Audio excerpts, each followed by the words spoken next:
Welcome to Resident Evil. All right, that's it. Thanks for coming by. All right, see you guys next week. The podcast is back from the dead, and that it's a regularly scheduled weekly thing with no gaps recently. We have had no gaps for a while. I don't notice. remember. Yeah, wait. Didn't we have a gap last we week? did. We were here last week. We did have a gap at the beginning of last week. month, We talked about Elden Ring. Remember? Oh, that's right. That's right. We Yeah. tried not to talk about Elden Ring. Ryan asks if you could move to any country and bring anyone with you. Where'd you go? And you can bring anyone with you, like no stipulation. Does it matter? Is it like a living person or like any person through time? Oh, we're going directions with this one. I just thought it was funny because I'm like, wow, I wonder what country Andrew could possibly say. This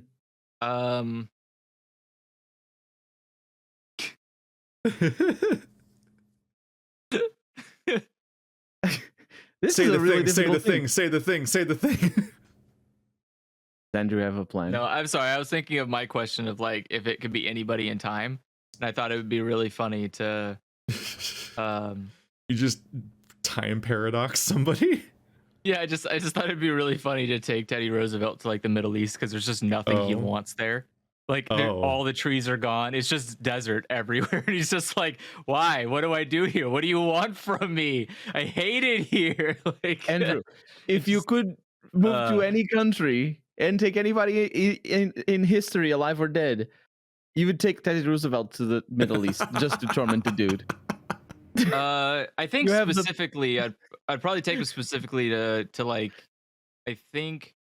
Wait, hold on. I don't want to be wrong. I mean, that. originality points. For sure. Spite just overwhelmed his weakness. No, you know what? I want to take Hitler to Pompeii. What? What would be the alternative here? You're not traveling in time. Wait, or do you mean right, I'm not traveling in time. Never mind. No, you're moving there, so yeah, like mutually assured destruction is pretty strong Hitler's here. coming with me. Like I'm taking Hitler to a nuclear testing facility. No, that's too boring though. Well, we're just gonna like sit there and have tea in that little house that gets blown away in the testing. And that's why nobody knows what happened to him. He just vanished from the timeline and then he exploded in that test. Tell me about my empire. Look out the window, Hitler. And like he just watches as it burns away. Okay, so it'd be definitely hold on. Okay, so it'd be definitely Iran that I would bring Teddy Roosevelt to, because Afghanistan's too close to Pakistan, which does have green. And I don't want him to see any kind of green. He has to be completely isolated from any trees. I don't want a single forest near the man. I want him to suffer as much as possible in a land so unbearably uncomfortable for him. That's what I wanted. So it'd be me and him going to Iran. I wouldn't mind because I love the desert. I would have a great time. I'd be hanging out, eating some good ass hummus and some good ass really hummus. good ass hell yeah. Yeah, I'd be having a great time. Roosevelt would just be screaming the whole time, just screaming on a horse. I imagine. I don't know where. Where'd you get the horse? It's fucking Teddy Roosevelt. He probably just he just has a horse attached to him. I don't know. He probably just can summon it like a video game. Like. Oh yeah, yeah, basically. But sort of a whistle. There you go. That would be fun.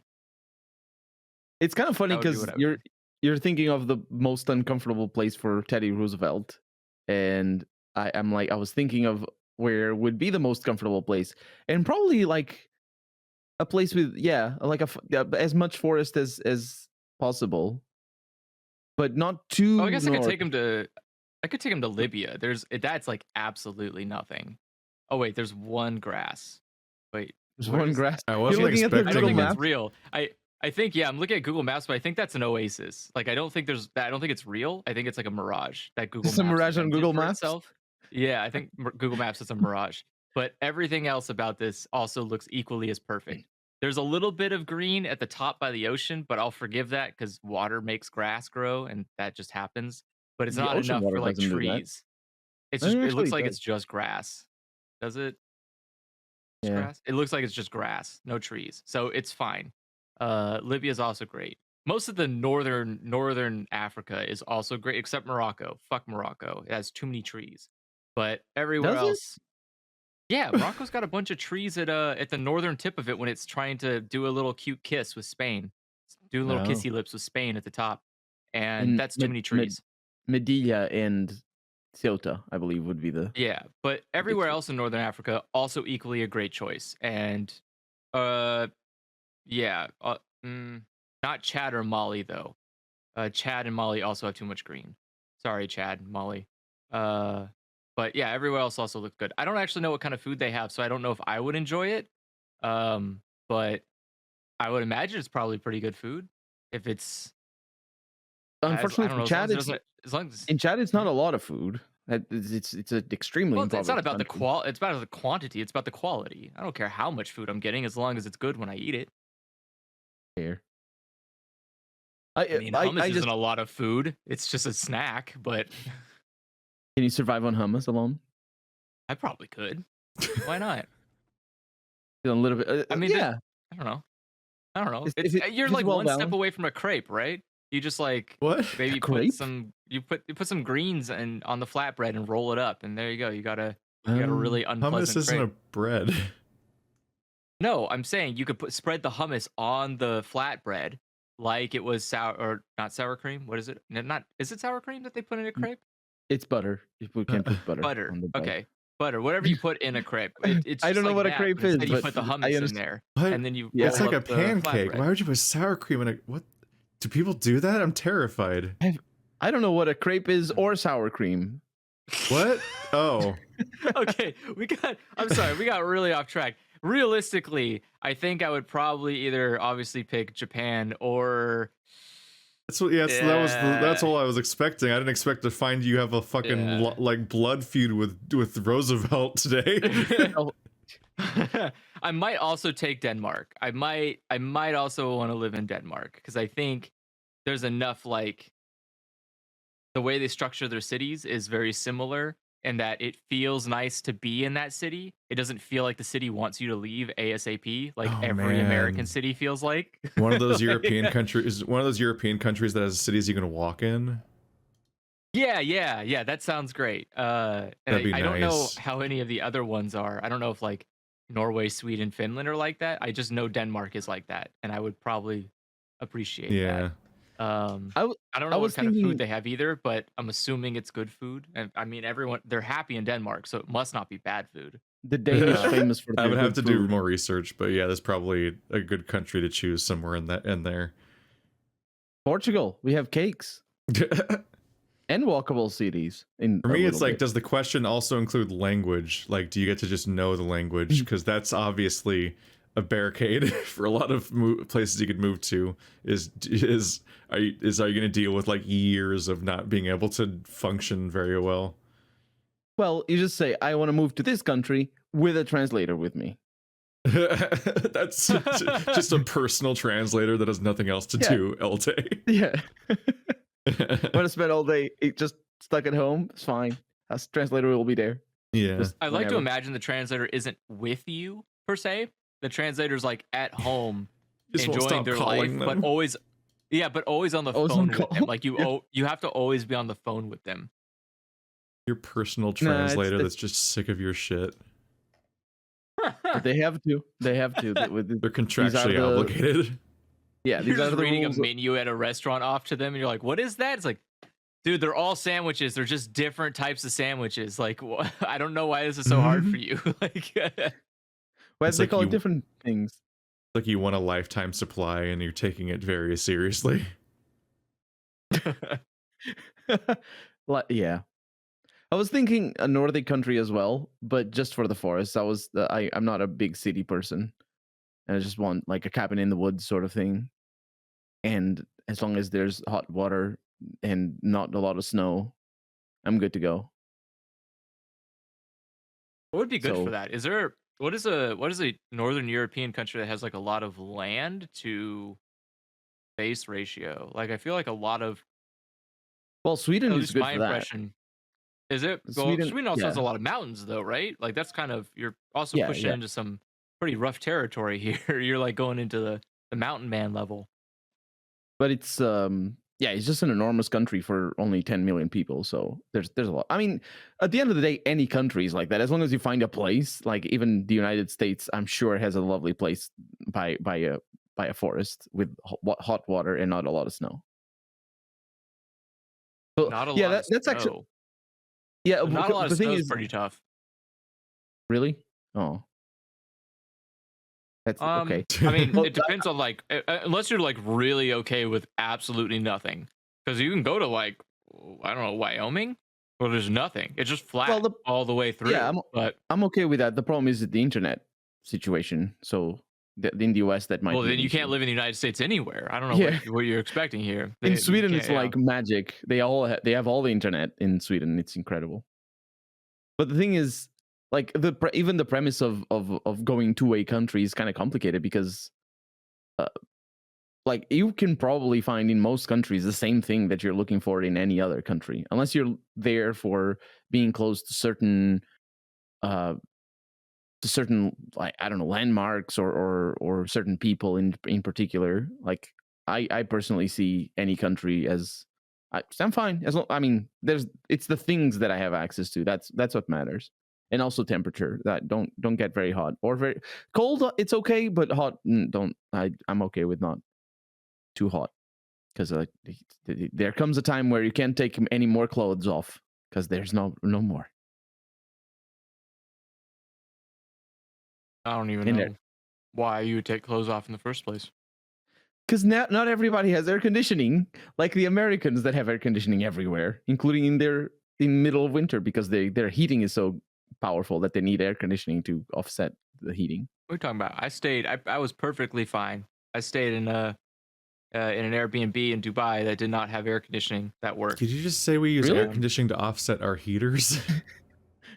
Yeah, we're just always running heaters by default. We can't turn them off. As soon as they get built into a building, they just keep running. We can't figure out why.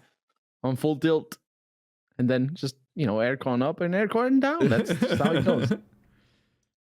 There's a lot of Europeans that get angry in my comments when I even mention the idea that that air conditioning exists. Why? They get weirdly superior because that's what people do. They're just weirdly shitty about anyone from any other country. They like to feel smug about things, and that's just on the list. Is like Europeans get smug about any form of air conditioning on a regular basis, and in just an exhausting way. It's like I don't think you fucking understand how hot California is all the time. I mean, they can. It's fine. They can admit that they don't have the money. I live in a country that's mostly by the ocean. Yeah, that's the big thing. I have a regulated atmosphere. So it doesn't get hot. It doesn't get cold. It doesn't get anything. It's just always a comfortable 60 degrees every day. The closer you are to the ocean, the more regulated the temperature always is year round. Yes. Mm-hmm. That's just what it do because the water holds temperature. Yeah. So it's a soak in both directions. So the hot days are less hot and the nights are less cold than it is when you're in, say, the desert that is most of this country. Yeah, but how do you go to the beach when it's not 90 degrees? I don't go to the beach. The beach is usually not 90 degrees. What? Yeah. Beaches are. Wait, people swim in the water when it's not 90 degrees? The water's even colder most of the time. Well, yeah, that's fine. That's the point. The point is that it's so blistering hot that you go and swim in the beach or swim in the ocean. Yeah, and I've been to Pismo year round and stuff like that, and like beaches are not usually hot. You got to really go there during like there's too many people week, when everyone coalesces simultaneously. Like that's a bad time. There's too many fucking people. Who wants to do that? Yeah, the beaches, the ocean beaches specifically, the advantage is that they are a lot colder than like river beaches, because it's just I anytime I go to the beach, it's always river, because the ocean sort of not, but yeah, anytime I pass by a beach in the ocean, yeah, it's usually a lot colder than everywhere else. I don't live near or like right next to the ocean, but close enough that I have, I sometimes I go by and it's very, very obvious. that it's colder. Hmm. Like it'll be the peak of summer everywhere else, 35 degrees, and it's like people just melting away. Go to the ocean, 25 and windy. It's like, oh my god, are Europeans like indignant about people in like the Middle East who need air conditioning? I don't know. Do you think they're like smug? I think they're usually just racist. Smug? Are they smug about the idea that somebody could live in a climate that's not their climate? I mean, we can go live there. You want all of us to come live over where you guys are? We can do it. We can take all 300 million of us and just go cram it into like what shitty coastal city you live in. Let's do it. Are you guys ready for that? Let's mass exodus over to wherever all the Europeans think we're supposed to live. We'll do it. I find it weird because don't threaten us. There's a distinction between having air conditioning like on a personal basis and just or using it whenever, but I think I get the impression that the culture in the US is a lot more thermostat based, basically. So if it's cold, you go and mess with the thermostat. If it's hot, you go there as well. Here in Europe, if you're lucky. I get the impression if you're you need to have some places just like some places literally don't have air conditioning built in. Oregon and Washington are one of the suffering that problem thanks to global warming, is that it's getting hotter every year, but a lot of those apartment buildings weren't built with air conditioning because it wasn't a problem like 10 years ago. Yeah. And so it's fun. It's just fun as in California is unique in that it is, like he said, an awful hellscape. It is constantly either on fire or on fire. There's no other option here. And so you just have to have air conditioning to survive most of the time. And the times that you don't are these rare little blessings that exist just to remind you that there is such a thing as like cold weather, but it's not for you. It's to punish you for not going and living in those places, which you can't do because you can't afford it anyways because you live in California. But it's a weird state where like Lake Tahoe and Yosemite and Death Valley are all in the same state, which is itself larger than many countries. And those are all on the border, like all on the border of California, because they're all not anywhere near where the people are aggregated, which is the center. Valley. Yeah. 50% farmland and 50% wasteland. I'm gonna settle on a Nordic country like Sweden, next to a nice forest and in a nice place and like a cabin in the woods sort of thing, and a burly person that would shovel the snow for me when the snow comes. What? That's the person I take with me. Just a burly person, like just some burly guy who shovels. Yeah, it's just burly shoveler. Let's just go. Manifests to shovel the snow. That's my answer for $50 million. Let's do it. No, wait, how much does it? I feel like he probably just comes with the house at that point. I think you just bought a guy's house and he's just living with you. Like, I mean, yeah, could be my landlord. Except if I'm moving, I might as well just can the rent be like not? No, how would it be your landlord? You bought the house; it's your home. You're the landlord. Okay. So I'm the landlord. Okay, the rent is 0 then. Good, I'm a good landlord. My hosts. No, wait. How do you call the people? Land babies. What? Land babies. Land babies. What do you call? You know what I mean, right? What do you call them? Are those like the children of landlords, land babies? No. I mean your tenants? Landlord Tenants? is a person. Yeah, tenants. That's the one. Yeah, my tenants would have to shovel the snow for me, so I'm not the and when best they don't landlord. pay, you take them to tenants court. Get the fuck out of here! Fucking stupid. I had some good ones last night. Are you gonna backhand serve your tenant? That's not a great idea. Yeah, you backhand serve them the papers. Rent is due this month. I'm a I don't know enough tennis to know the puns. I'm bad. He's saying a tennis court. I know. I'm not. I don't watch tennis. I don't know. Yeah, there's a lot of localized pun going on. Mm-hmm. It's okay. Yeah, why don't you live in a worse country? You'll catch up one day and then rewatch this exact podcast, and you'll be like, "Wow, that was really clever, Keith." Shame you died in the war. No, Jesus. Wait, is that a reference? That sounds like a reference. it's just me. Oh, okay. Yeah, it's a reference to mess. war. Everyone dies in a war. He's like, I finally get the joke, and you say that to like the framed picture you have of me on your shelf. That's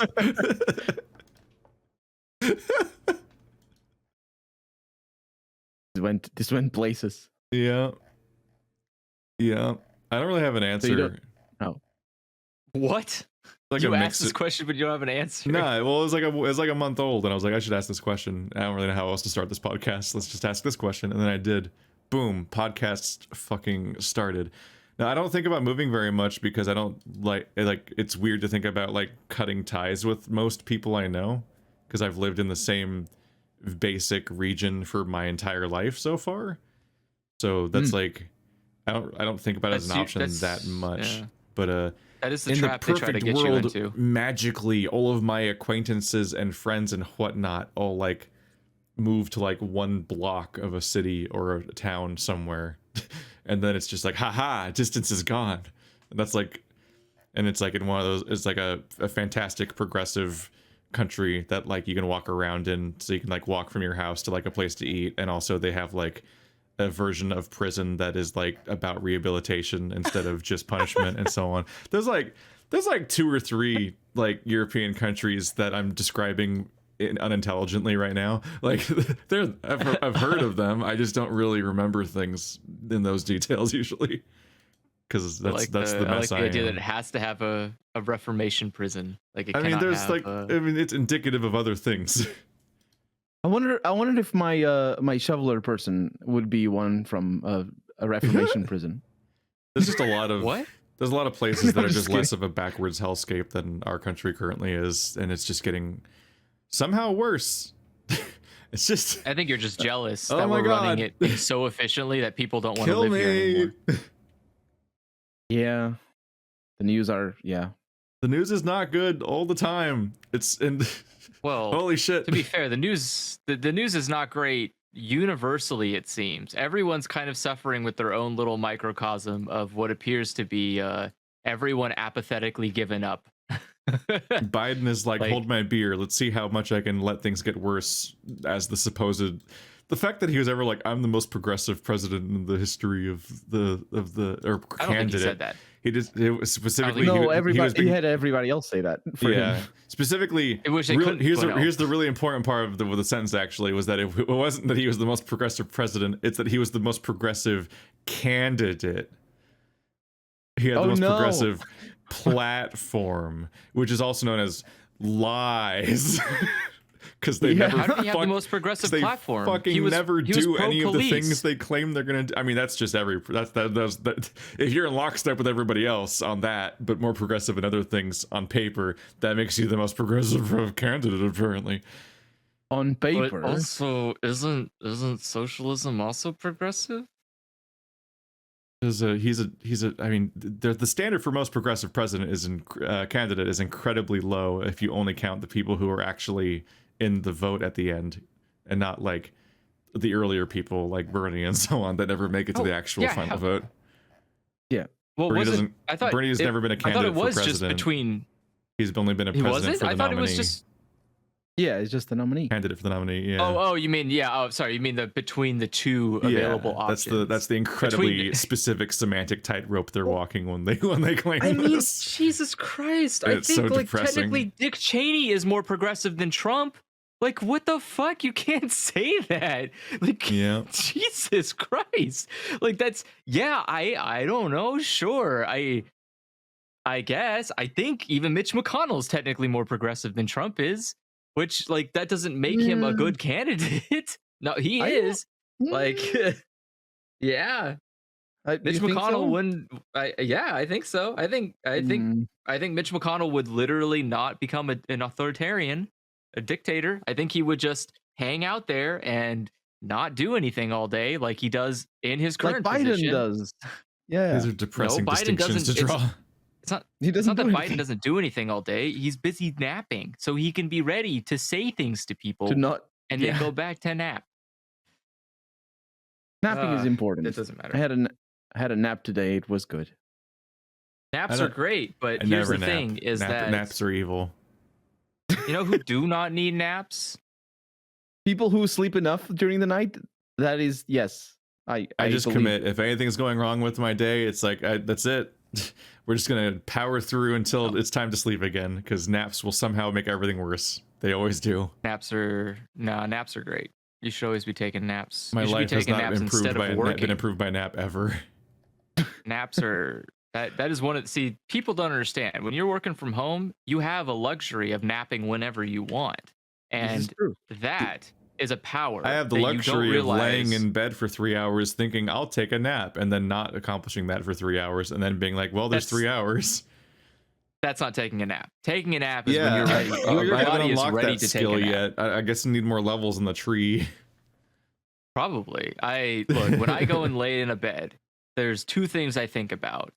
One, the fact that I once lived a life that I regretfully didn't spend enough time appreciating. And two, whatever my brain conjures up after I pass out, having this sad nostalgia trip down on these memories that I squandered. And then that's how I go to sleep. Easy cycle. You just think about something you like, and then you think about it long enough, and your brain goes, I'm going to try and focus on that and not this stuff out here. And then you pass out, and then you wake up and you're like, damn, I don't know what I was thinking about, but time to do the day. I'm just taking CBD instead and seeing if that works.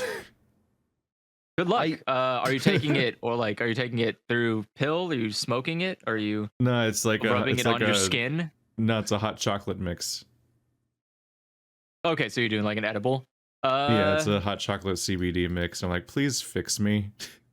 I can't. That's not too bad. Has it been working? I can't be like this forever. I don't know. I got like a chart. Let's see. What? You're charting it out? It comes with a little booklet where you, I didn't rate today, did I? Let's give today a 7. No, that's not too bad. Is that out of 10 or is it's the end of my second week, unless I missed a day, which I probably did at some point at writing it. He's like, yeah, I'll give this a 7 out of 100. It's like 5 7 7 8 3 5 4 3 8 8 2 9 9 7. There's wow, you're just gonna dox a guy like that? You're gonna put his phone number out on the internet? Like yeah, the famous 14-digit phone number. It's based on my sleep cycles. I don't know. I have had some days where I think since I started, I haven't had a single night where I went to sleep and then woke up in the morning and it had been 8 hours. Which, of all things, that's fine. Buying a second pillow did that. Like a few months ago or something. It might be months ago now. I had a weird spike of like, oh my god, I sleep amazingly every day. Where like my pillow was all fucked up because I tried to wash it once. And I'm like, that's not the correct way to wash that. And it was like lumpy and shitty. And then also they were like flat and weird. So I was like, maybe the pillows are why I don't sleep well. And so I ordered 2 pillows and I stacked them. And I was doing the 2 pillow life for the first time and whatnot. And I would just fucking pass out for 8 hours straight, sometimes more, and then wake up in the morning with almost no nights where I even woke up in the middle to like interrupt that. I'm like, this is fucking incredible. Did I just unlock the secret to this shit? Then it just went away. Double pillow. Oh, like I've been doing better, I think, but it's definitely like went away, like it unfixed, like in some way, and that's like irritating. So like I also have a weird thing where I wake up sometimes and both of my fists are under my neck. I'm like, that's weird. Do I need to order a neck pillow? Is that my body doing something weird? Like, do I need to have those like horseshoe neck pillows that like specifically push up there or something? Because like it seems like my body is deciding to just shove its fists under my neck when I'm sleeping. I'll wake up with both of my arms folded where my fists are just like under my neck, and I'm like, I don't understand this one. I look like a stereotypical relaxing anime character. But no, sleep is elusive and shitty, and being an adult is bad. I don't know how to explain how that sounds more like there's a problem beyond being an adult. There's something that's not working right here. I don't think it's I am luxurious in the fact that I can just sleep. Like there are times I can't sleep very well. There are times where I just can't fall asleep. But I know it's my own fault. It's generally me like spending too much time on a phone and not just closing my eyes and sitting there. Oh no, I'm I like can literally just lay on laying. my bed in the darkness and just try to sleep for like 6 hours sometimes, and it'll be like, what if not though? That's what I'm saying. Like that doesn't sound right. I think that sounds like there's something more than Yeah, a lot of just people, I'm not good statistically at though, a lot sleeping. of adults just have sleeping troubles, and it's just all over the place and weird and annoying. Sounds Sucks. Do statistically adults have access to medicine, the to proper health care? what is it? It's, fucking, what's the medicine? Melatonin's great until it just fucking stops working. No, I mean, melatonin is more of a band-aid for pricking your finger rather than Yeah. a gauze to When I stop first the started taking bleeding. it, it was like incredibly powerful. I'm like, holy shit, this will knock you out. And I would like carefully try to pace it and whatnot because I didn't want to get used to it or anything and so on. But like whenever it's like, okay, I'm clearly not sleeping. Here we go. But then that just kind of like, it definitely just after like a year or so on of using it here and there, it just stopped having the effect whenever because I used it as like an emergency button, and then it stopped working as an emergency button, and I'm like, welp, sleeping's Was it a fun. particular brand? Did you notice if it was like a brand that started failing, or was there any kind of I don't know. I don't think I've changed brands necessarily, but I don't think I don't know if the formula matters that much there. It's like the same. That's what I'm curious about. I would be curious if like the formula matters. I don't know. I don't know. Sleeping sucks and is annoying. melatonin is And that thing that our bodies make when we're in the dark, right? Or supposed to Yeah. make anyway. Yeah, it's supposed to be generated by low light. Yeah, not necessarily just by darkness, but it's just by like when the sun is going down, like that sunset level kind of thing. That's when your body starts generating melatonin. With there's a certain light level. For I me, think you could probably artificially make it. I do notice that I usually, well, not usually, but sometimes sleep with a light on that I can see well from where my bed is. And if I'm particularly, well, if I'm thinking about stuff and I can't fall asleep easily, I just turn that off in particular, and it just I go to sleep a lot easier. But I don't think that's melatonin. No, serotonin. Melatonin. Which one is it? Melatonin. Yeah. It's melatonin. I don't think that's it. I think that's just the thing about having a light on that makes it more harder to fall asleep. It's also hard to regulate the temperature in my room sometimes because where my computer is. All sorts of things. Do you render?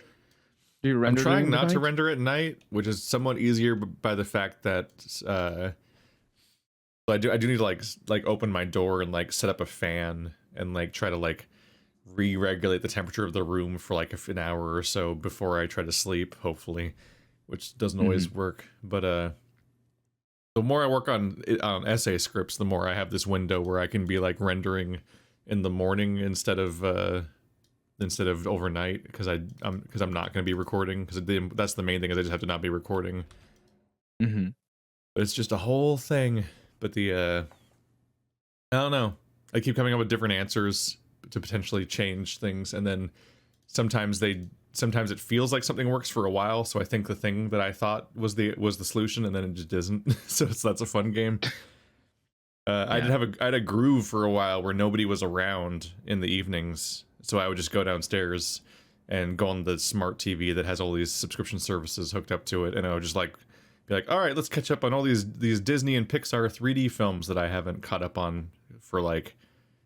I've been like out of the loop on almost all of them for like the last like 6 years. Like I just fell off the entire like yearly like watching. So I went through and I watched like Encanto and Luca and whatnot. And I had a good trend with sleeping there, where it was like almost like if just hanging out and kind of like passively watching something for an hour and a half before I go to bed was like maybe like a reset that helped me go to sleep. But then that ritual kind of stopped working. Then it's like, okay, I'll lay here and I'll read this Beastars at lamplight in my bed for a while, for like an hour before bed or something, and see if that helps. And like some things help, and then they don't help, and you don't know. I was definitely like trying to figure out like, can I get Beastars on my Kindle? Because I'm trying to read I'm trying to read the translations that are after the publication so far, so I can be all complete and all that. But it's like, oh, this screen's not very big. Like even if I get it on, I think it's going to be a bit of a struggle to read these. Because I was like, can I replicate this being an in-bed thing as opposed to a on my computer thing, which is what it'll be if I try to read them in the evening. And I'm like, but computer light may be bad for sleep and so on and things. And then there's like, then there's like, should I be doing like mods that affect the type of light that my computer puts out at night? But also, do those affect my recordings if I'm recording? Because obviously that's not good. So I can only do it for personal use, but I don't use any of them yet. Yes and no. So you can tell it to turn off if you're doing a game. So you could set like, hey, I'm going to be playing a game. Could you turn off? And then when you're doing other stuff with the computer, like editing or checking recordings, whatever stuff like that, then you can technically have it on. Like if you're editing footage, it's not going to ruin that or whatever. But yeah, when you're playing the game, obviously you can't have it like change the color of the monitor and whatever. The problem is sometimes it doesn't detect that you're playing a game. So you're like, okay, well, I guess I played that hour with this with all the colors yellow. Yeah, it's like, am I introducing a new thing that can like make my life harder again? Yeah, I don't know if it's necessarily a risk you'd want to take, but it is possible. It's just well, I must say everything is. I must say that having a comfortable computer chair helps a lot. But like I always say that watching Sudoku videos helps me go to sleep or just fall asleep. But that's not strictly true. If I wanted to make it a habit, I would immediately notice that every once in a while, no, it's not doing anything, and I'm very invested in this puzzle now, and now I'm more awake than I was before. Yeah, I've never. Yeah, like it feels like a bad idea to just have a screen I'm looking at when I go to bed. So, but I've tried listening a few times to like video essays or something, and it's like I don't like what's something I can like. People always talk about like falling asleep with something running, and I'm like I don't. Including my videos, like they talk about doing it with my content all the time, and I'm like I don't understand how that works, and I've never accomplished it. I remember falling asleep. Like I have a specific memory in particular of like an anime on like Adult Swim where some lady is like making paper fly around or something, and I remember specifically I fell asleep during the movie and then woke up at the same point of the same movie when it had rerun hours later on my TV, which was just a funny thing that happened. But like as an adult, I have like no memories of like falling asleep watching something, especially when my goal was to watch the thing to fall asleep. Like I don't even understand that concept. That makes no sense to me. And anytime that I've tried to be like, I'm gonna have like I'll have my phone speaker playing a thing, or I'm gonna put headphones on and play this thing off of my phone, or like I'm gonna like try to like listen to something while I just lay in bed and drift off. I'm like, this is impossible. I have no idea how anyone's done this. All I did was waste another hour listening to a thing that might have made me more awake for all I know. Yeah, that definitely. Yeah, I can see that. It's just for me, just a thing that happens. It's not like a lot of the time I just want to watch the video and just like, oh no, I guess while I'm falling asleep. Okay, that's nice as well. The only thing that ever makes me think, oh, I can't keep doing this because I'm falling asleep while doing it is reading. But then I'll lay down and not fall asleep. Like I will literally be falling asleep into my book and be like, okay, let's put the book aside and turn off the light, and then I will then not sleep. I'm like, fuck you. What the fuck? Like I have to maintain the continuity of like focusing exclusively on the book the entire time, because the moment I break that, I then stop falling asleep. I hate it. Yeah, I think what I've found is a good habit here is if you if you find yourself doing that, where you fall asleep while you're reading, you should get really comfortable, get in bed, ready to sleep, and then just read until you feel yourself passing out. Then just put the book down and go to sleep. Don't like move around. Don't get up anywhere. Literally just while your eyes are closed, close the book, put it down, lay down, sleep. That's basically what Just, I'm like, doing. I'm literally laying in bed reading a book. All I do is turn out is twist my lamp to turn it off. Nope. That's too much movement. You cannot, you literally, your movement, if you Like a move your upper spell. body in any capacity, you failed. You need to be sitting there, laying down, just, and like, Yeah. I don't know. I mean, I can't say much because I have smart lights. So I just lay down and just said, like, computer, turn the lights off, turns the lights off. I go to sleep. It's over. Whoosh. But yeah, I find that if I move, because I'll do that too, where I'll be holding my tablet, reading something, I'm like, I'm falling asleep. And sometimes I'll turn over to the side to put it on the nightstand, and that will wake me up. Like just turning it over to the side, and now I'm like awake. I'm like, oh, I guess I'll go back to reading. And then as soon as I put it right in front of my face and I'm holding it upside, I like start falling asleep. I'm like, what the? Okay, so I just can't turn. I need to like stationarily sit here. What's this fucking reverse psychology brain where it's just out to get us? It's because like when you start turning, not aligned, body. It's because when you start moving around, your brain is immediately like, oh, like it does its caveman thing, like, why are you moving? Yeah. What's around there? Be alert. And then like, but if you're laying there and you're focusing on a thing, but your intention isn't to like, you're there reading something, but you also are laying in bed. You're also trying to relax. You're also trying to fall asleep. And the moment you like lose all that tension, your body goes, I can't hold on anymore. Good night.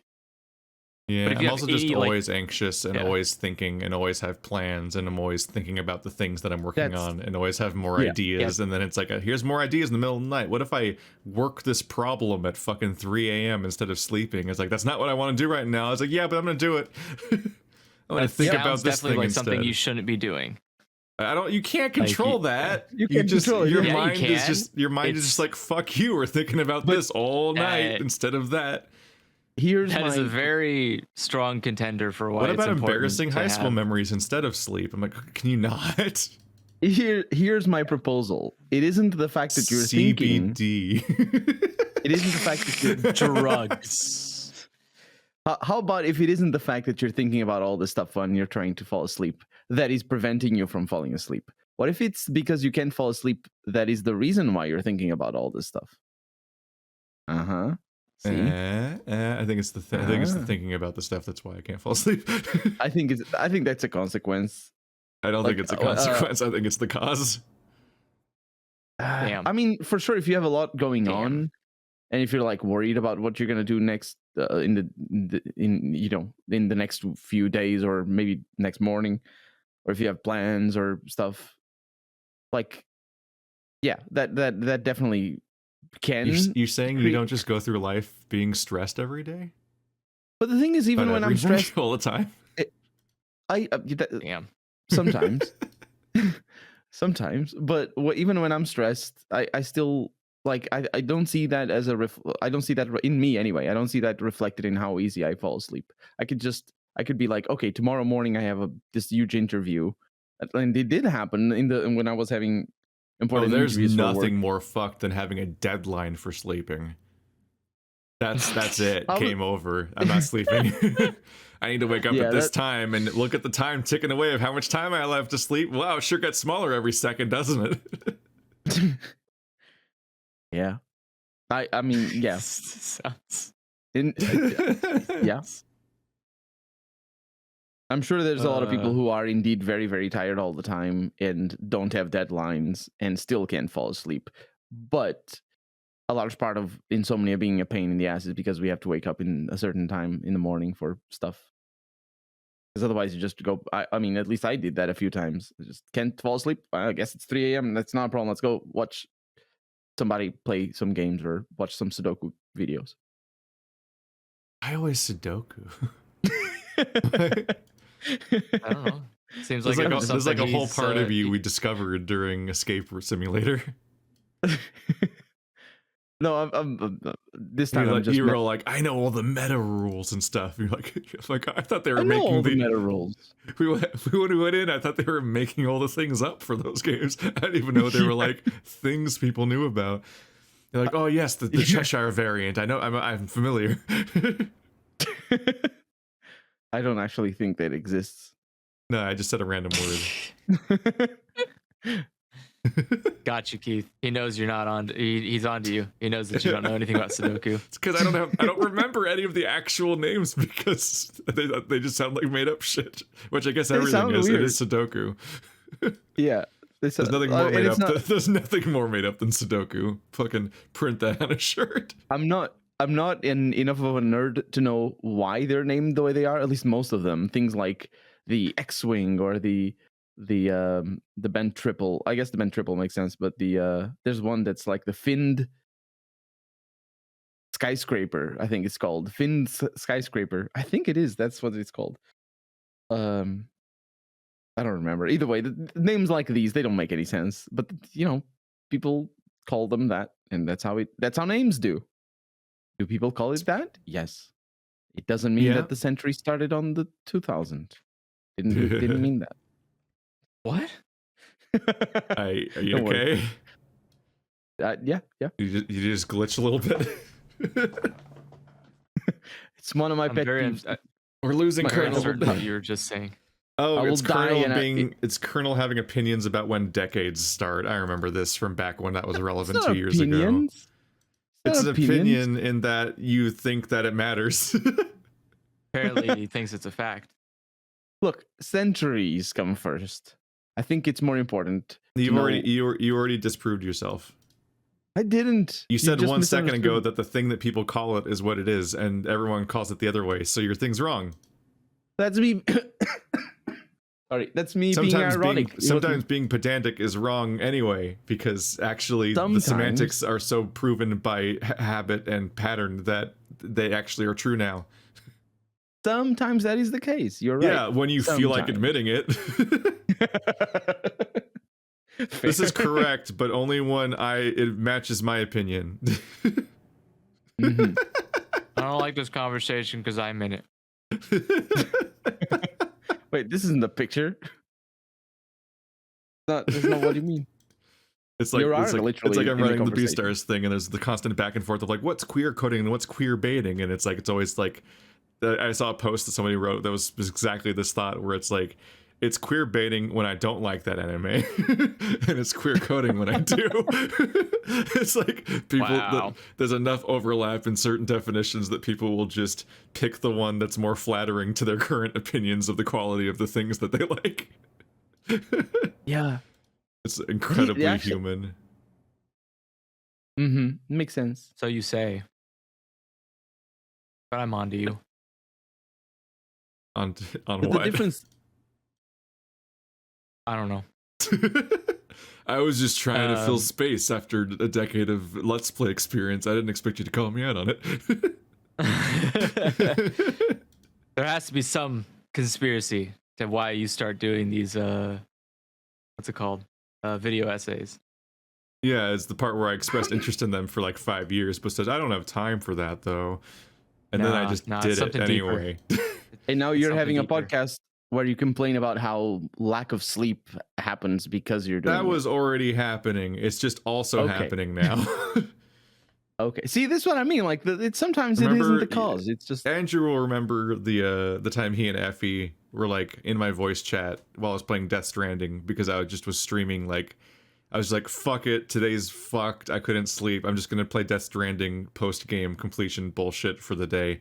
And you guys hung out with me for a while. Like, that was like years ago at this point. Yeah. I definitely wasn't doing video essays yet, but it was just I don't know,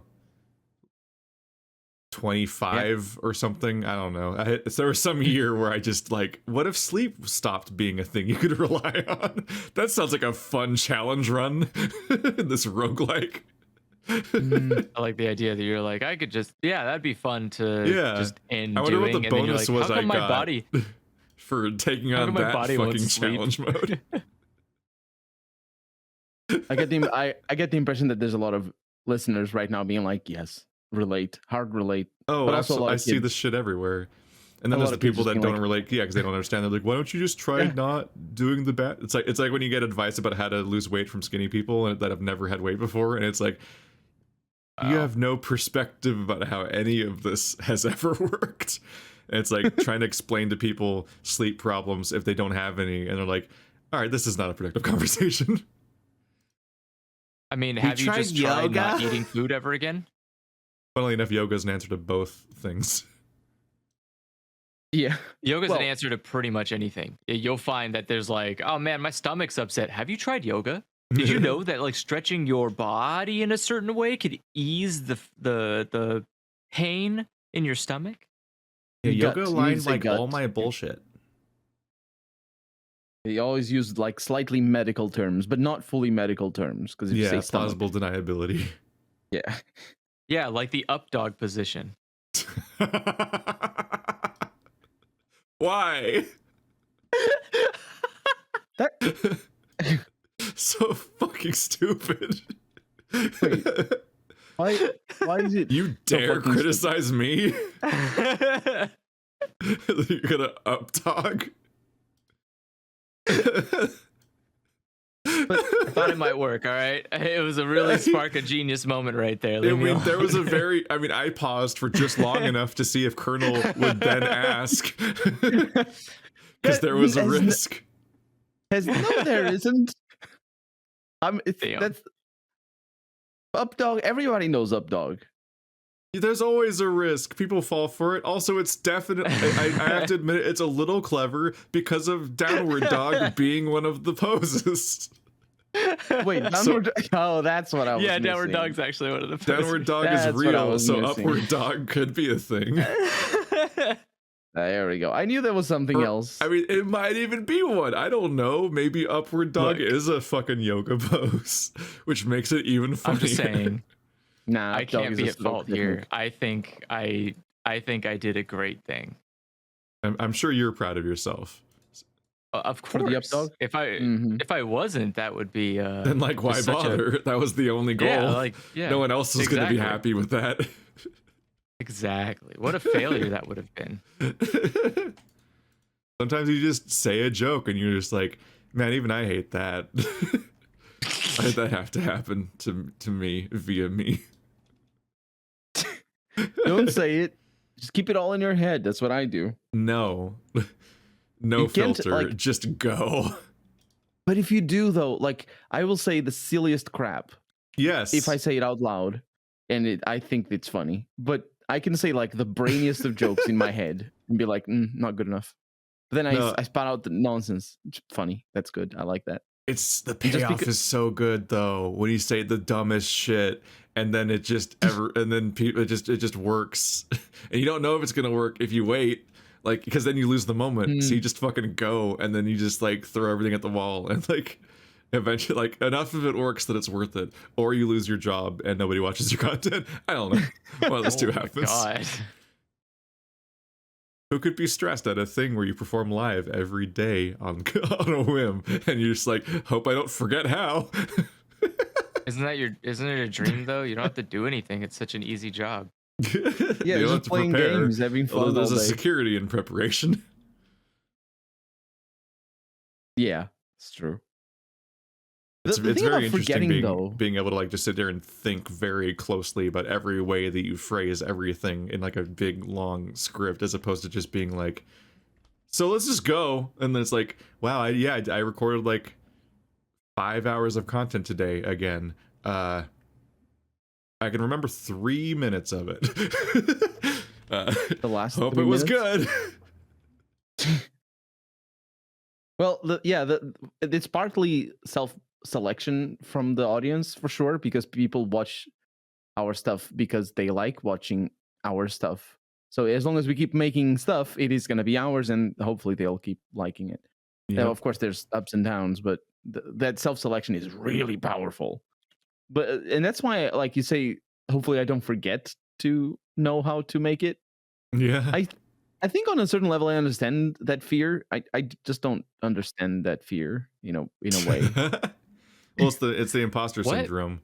Like the idea that people will just realize that actually you sucked all along. Or like you'll just like weirdly like the yips, like you'll just weirdly lose your groove on how to commentate the right way or whatever. I've literally done that. Like I had an episode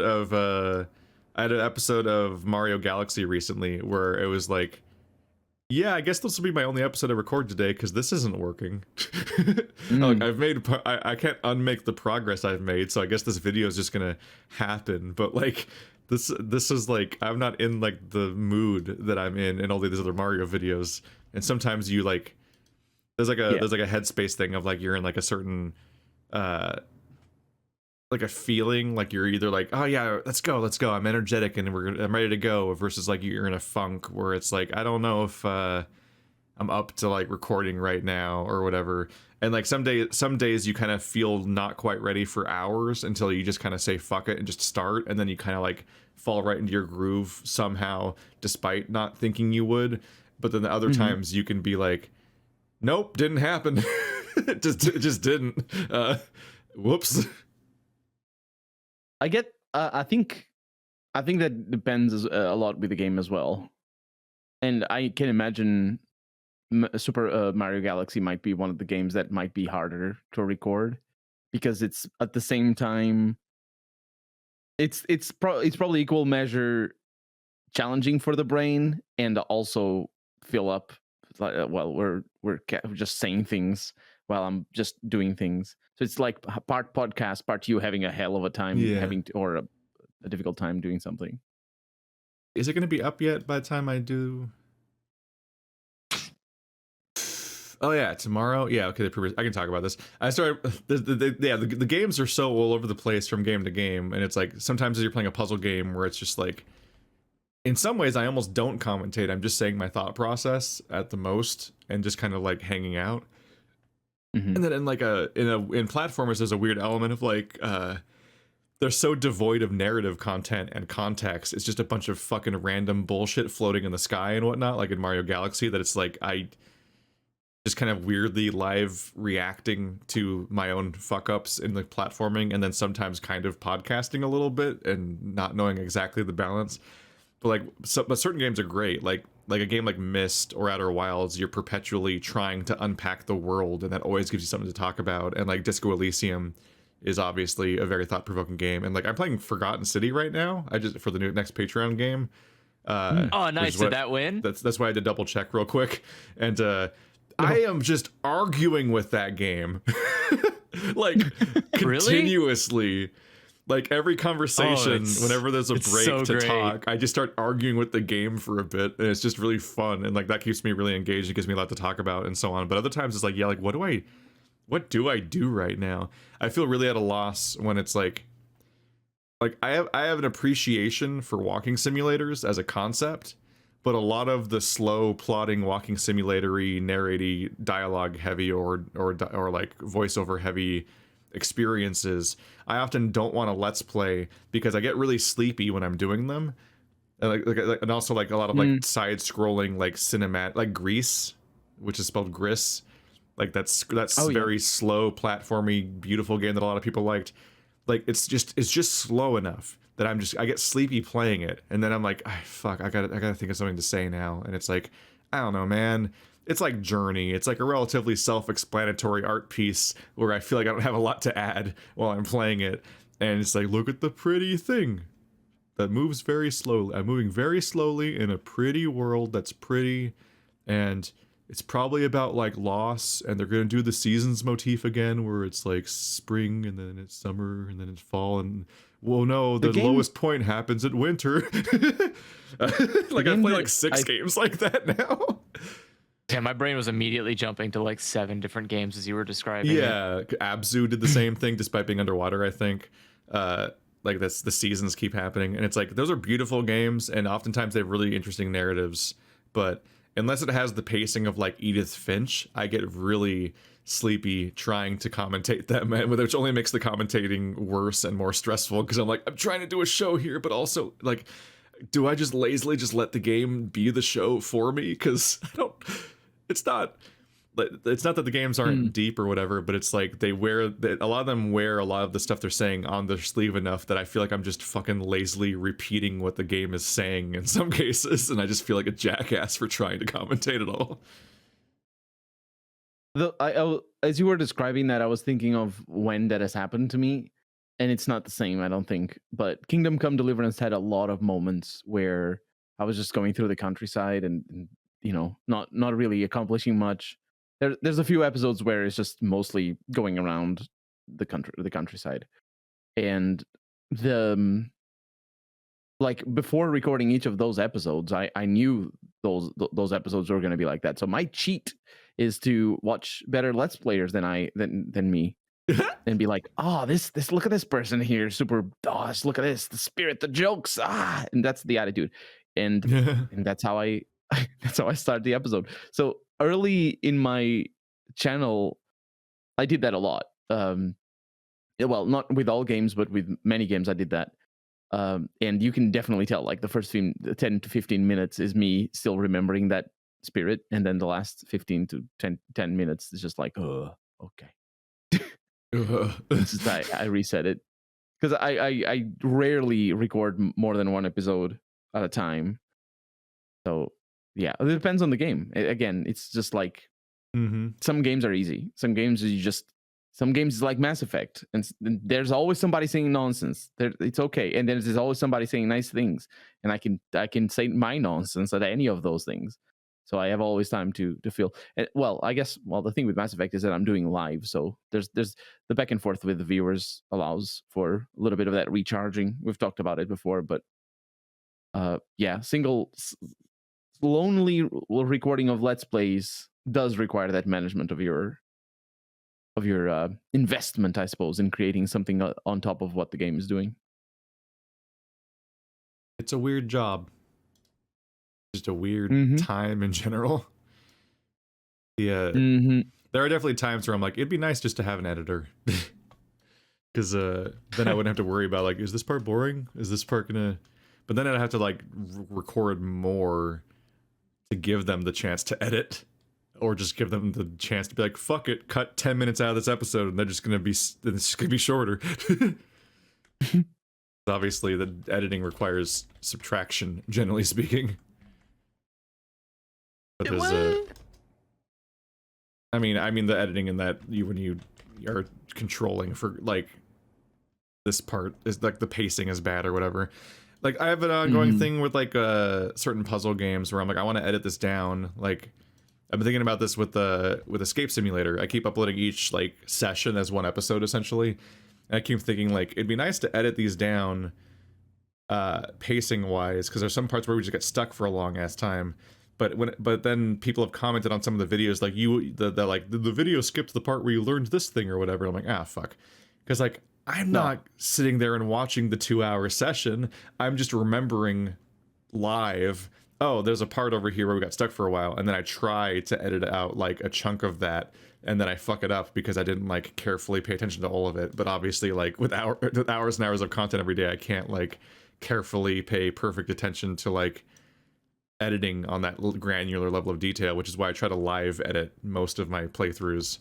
Because, yeah, trying to, like, understand, like, when exactly every epiphany happened, and like how do you perfectly edit down the part where we get stuck for 15 minutes in this part without editing out any of the parts where we notice something, and also any of the parts that are, like, good jokes or whatever.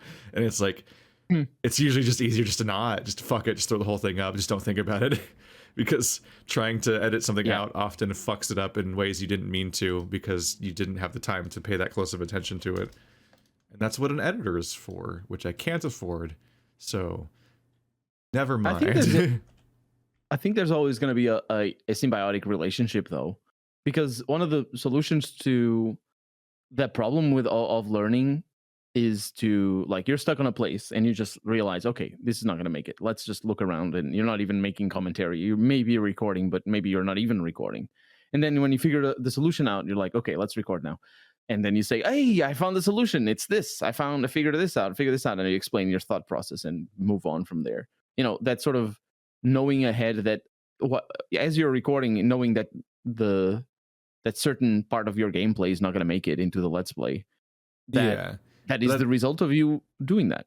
But that's if you have an massively editor, less of a thing in a, because like Escape Sim is a collaborative experience. So there isn't a moment where you're like, okay, fuck it, fuck this part. It's like, no, I'm streaming with another person, so we need to like, we're always trying to commentate and so on. And then there's the question of like, are the jokes worth the part where we're stuck for that long? Was there anything good and so on? Because there's some parts where it's like literally like we lose 15 minutes because one of us didn't realize an item was in our inventory, basically. And it's like, there's a judgment call to be made by a human being, and it's like, and it's just that do I have the time to be that human being? Technically, but do I value my time more than that? Also, no, also yes. So it's like I'd rather be working on one of my scripts than hyper managing the escape simulator like edit and so on. But I don't know.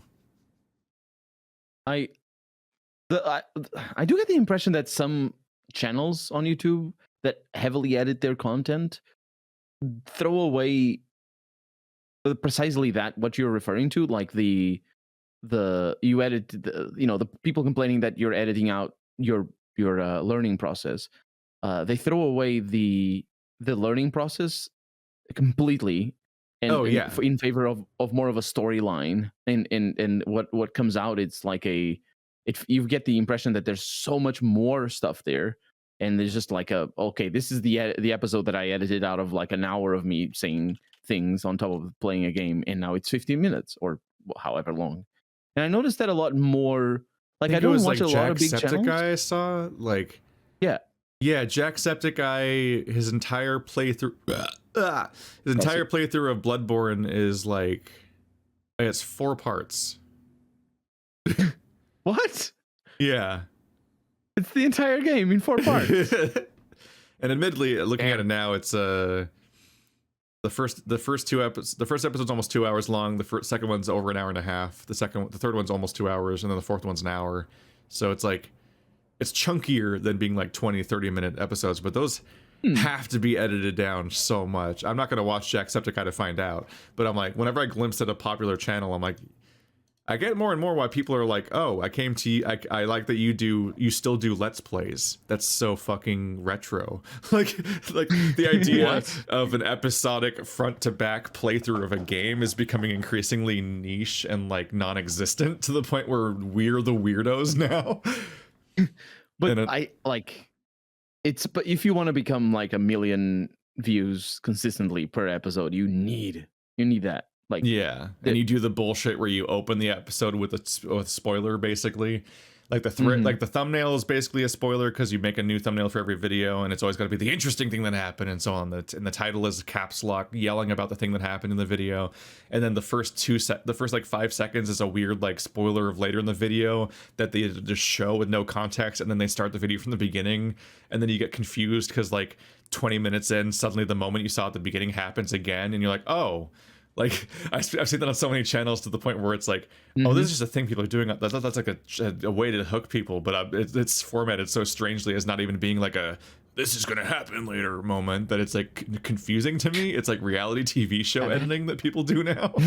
Yeah, because it needs to be fast. You need to be able to do that on multiple videos over the course of the year, and you need to do it consistently and cleanly. It always confuses me because I'm not ready for it, because I just don't watch that kind of channel very much.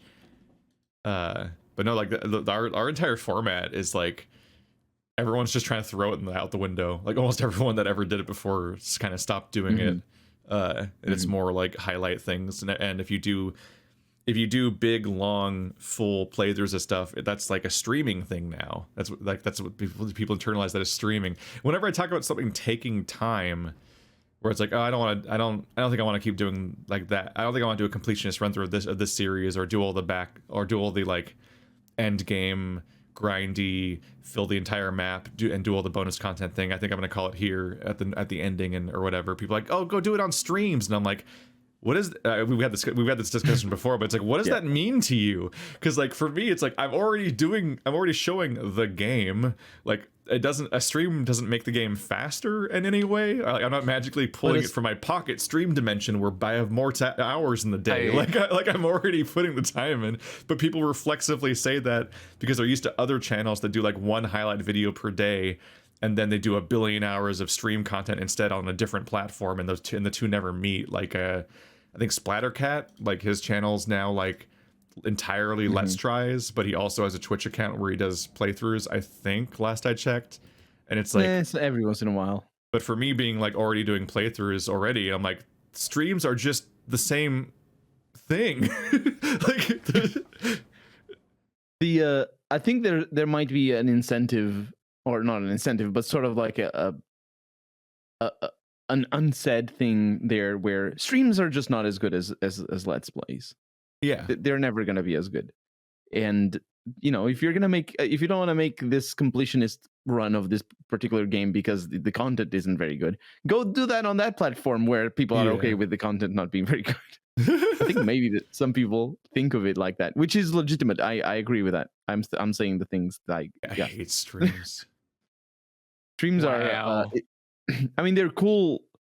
Like when you know the person well enough, it just becomes something different.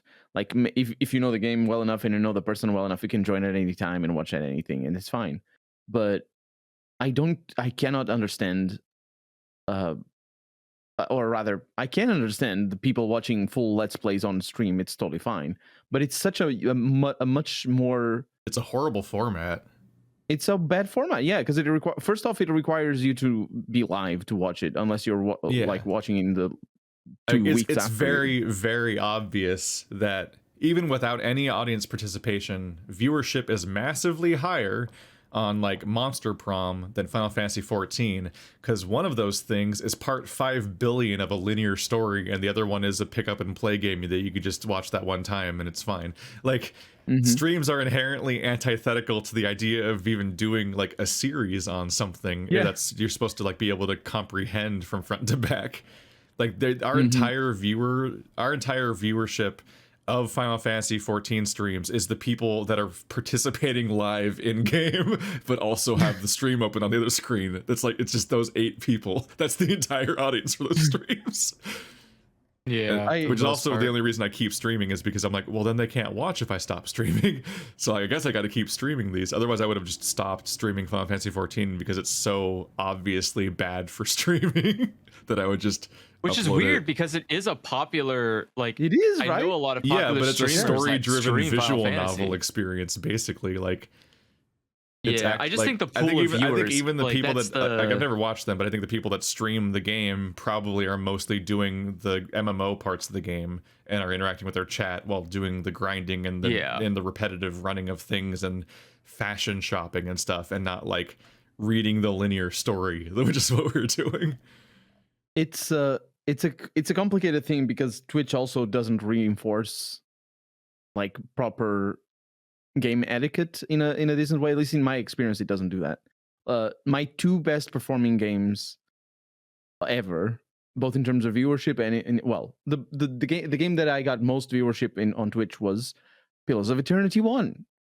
I did a full playthrough on maximum difficulty, had 60-70 viewers consistently. Weird. Don't know why. Wow.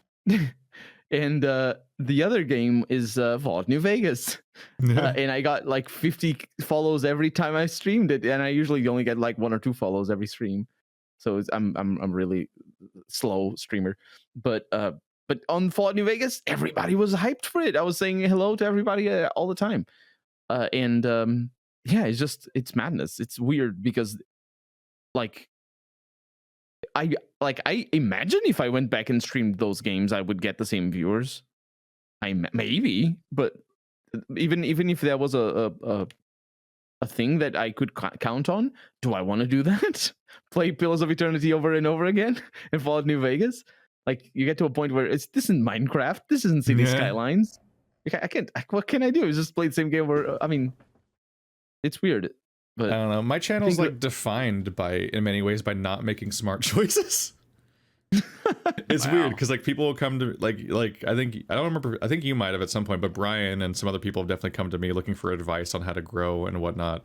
And I do have advice on how to start growing, like, or how to grab onto like the first thing that does work out. But also, like, ever since I've been even vaguely sustainable, especially since I got Patreon support, I have been like actively not making smart choices, like because it sucks to make the smart choices. Like right now, the smart choice is to stop uploading everything else that I'm uploading and just do Elden Ring all day. Like my part one broke like 10. Every video? Yes, absolutely. Like, part one of my series broke 10k views. Why am I uploading fucking Umurangi Generation? What's this masturbatory crap? Don't upload that trash indie game. Upload this game that gets all the views and give them more views. Otherwise, they're gonna leave and watch other people, which they're literally telling me they're going to do. Is they're gonna leave and watch other people if I don't upload more. They're not gonna do it though. I need to watch this other guy for my fix and stuff like that. So, but it's like the thing they're complaining about right now about how I'm not uploading enough Elden Ring is also the entire reason they like my channel in many cases, is that I don't like, because like that's the slippery thing, is like you start making those choices of only doing what's smart and only do like that leads to you canceling playthroughs when they don't get enough views, because fuck that, like obviously that's going to make things worse. You got to move on to the next thing that'll get more views, and then you just stop playing certain kinds of games entirely because they're not the smart call anymore. And then you're like, oh well, the only things that get views are Elden Ring and this podcast, so I guess that's the channel now. This podcast does weirdly well. Hello, viewers. That's surprising. This podcast is like more popular than most playthroughs on this shit that I do. Like it's so consistently hits 1k views that I'm like fascinated by it.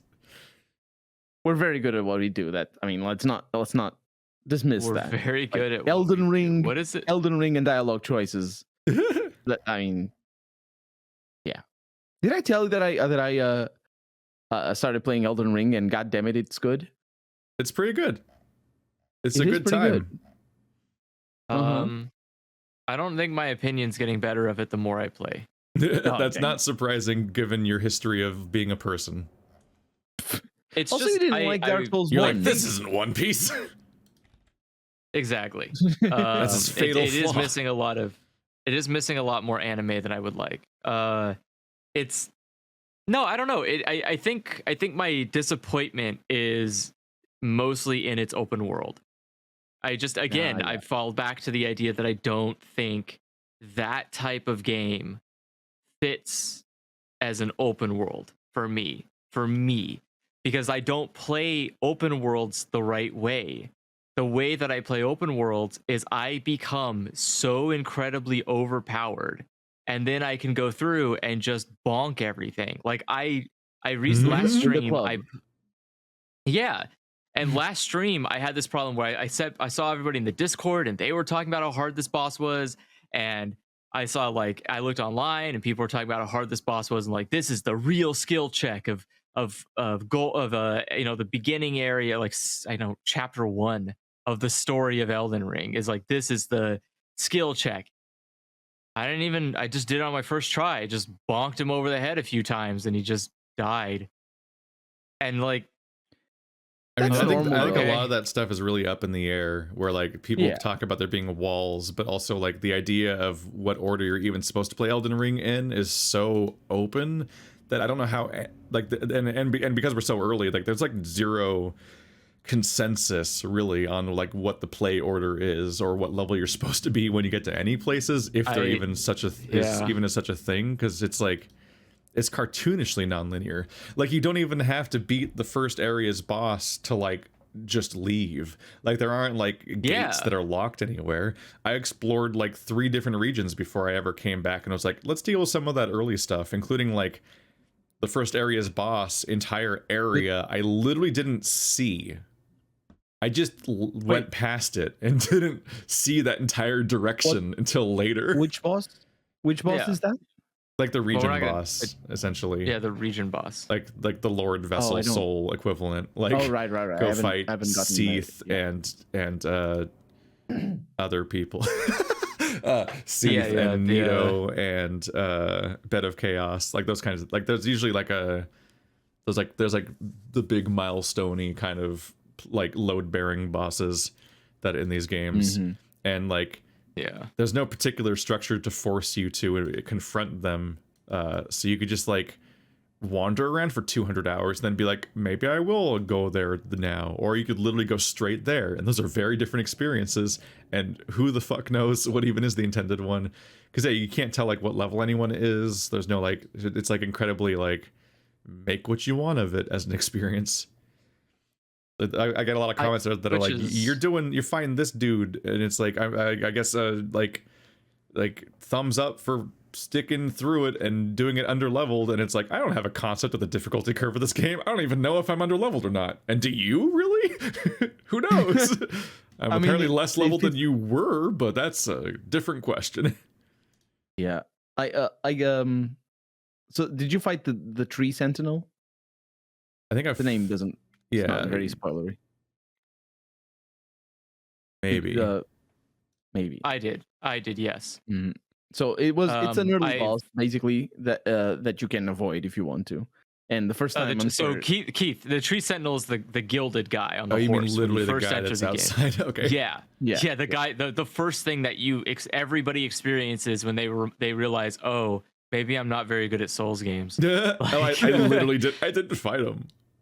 Oh, you didn't fight him? That's a good idea. I didn't fight him until like 10 hours into the game. I literally saw that guy and I'm like, no, he's on a horse. That's what I think. That's what makes it difficult. I think that's what makes it difficult in that game is that boss in particular. I found was very beatable on a 0 level character. Yeah, I wasn't 0. He's one of those characters where you can abuse recognizing which hand has a weapon and which one doesn't have a weapon, and be like, oh, that's a pattern you can exploit in these games. Yeah. So that's how I beat it. But I didn't die like 40 times, and I spent like an hour and a half learning all the... Like, I can go back and beat that boss. Yeah, like I had to learn where to lure him to make the game stutter less, because that's the worst performing location in the entire game that I've ever seen, is right there in that boss chamber. Not chamber. Where... Is it at the bottom that you were trying to fight it, or did you? Because I thought if I lure him all the way, if I lure him all the way upstairs to the church, then suddenly it's totally fine. But he's mostly patrolling. He's mostly patrolling up and down that entire ravine, and so it's way more. Yeah. You could fight him all the way down at the first grace, and that's very. Your game will not like that. At least the launch version of the game.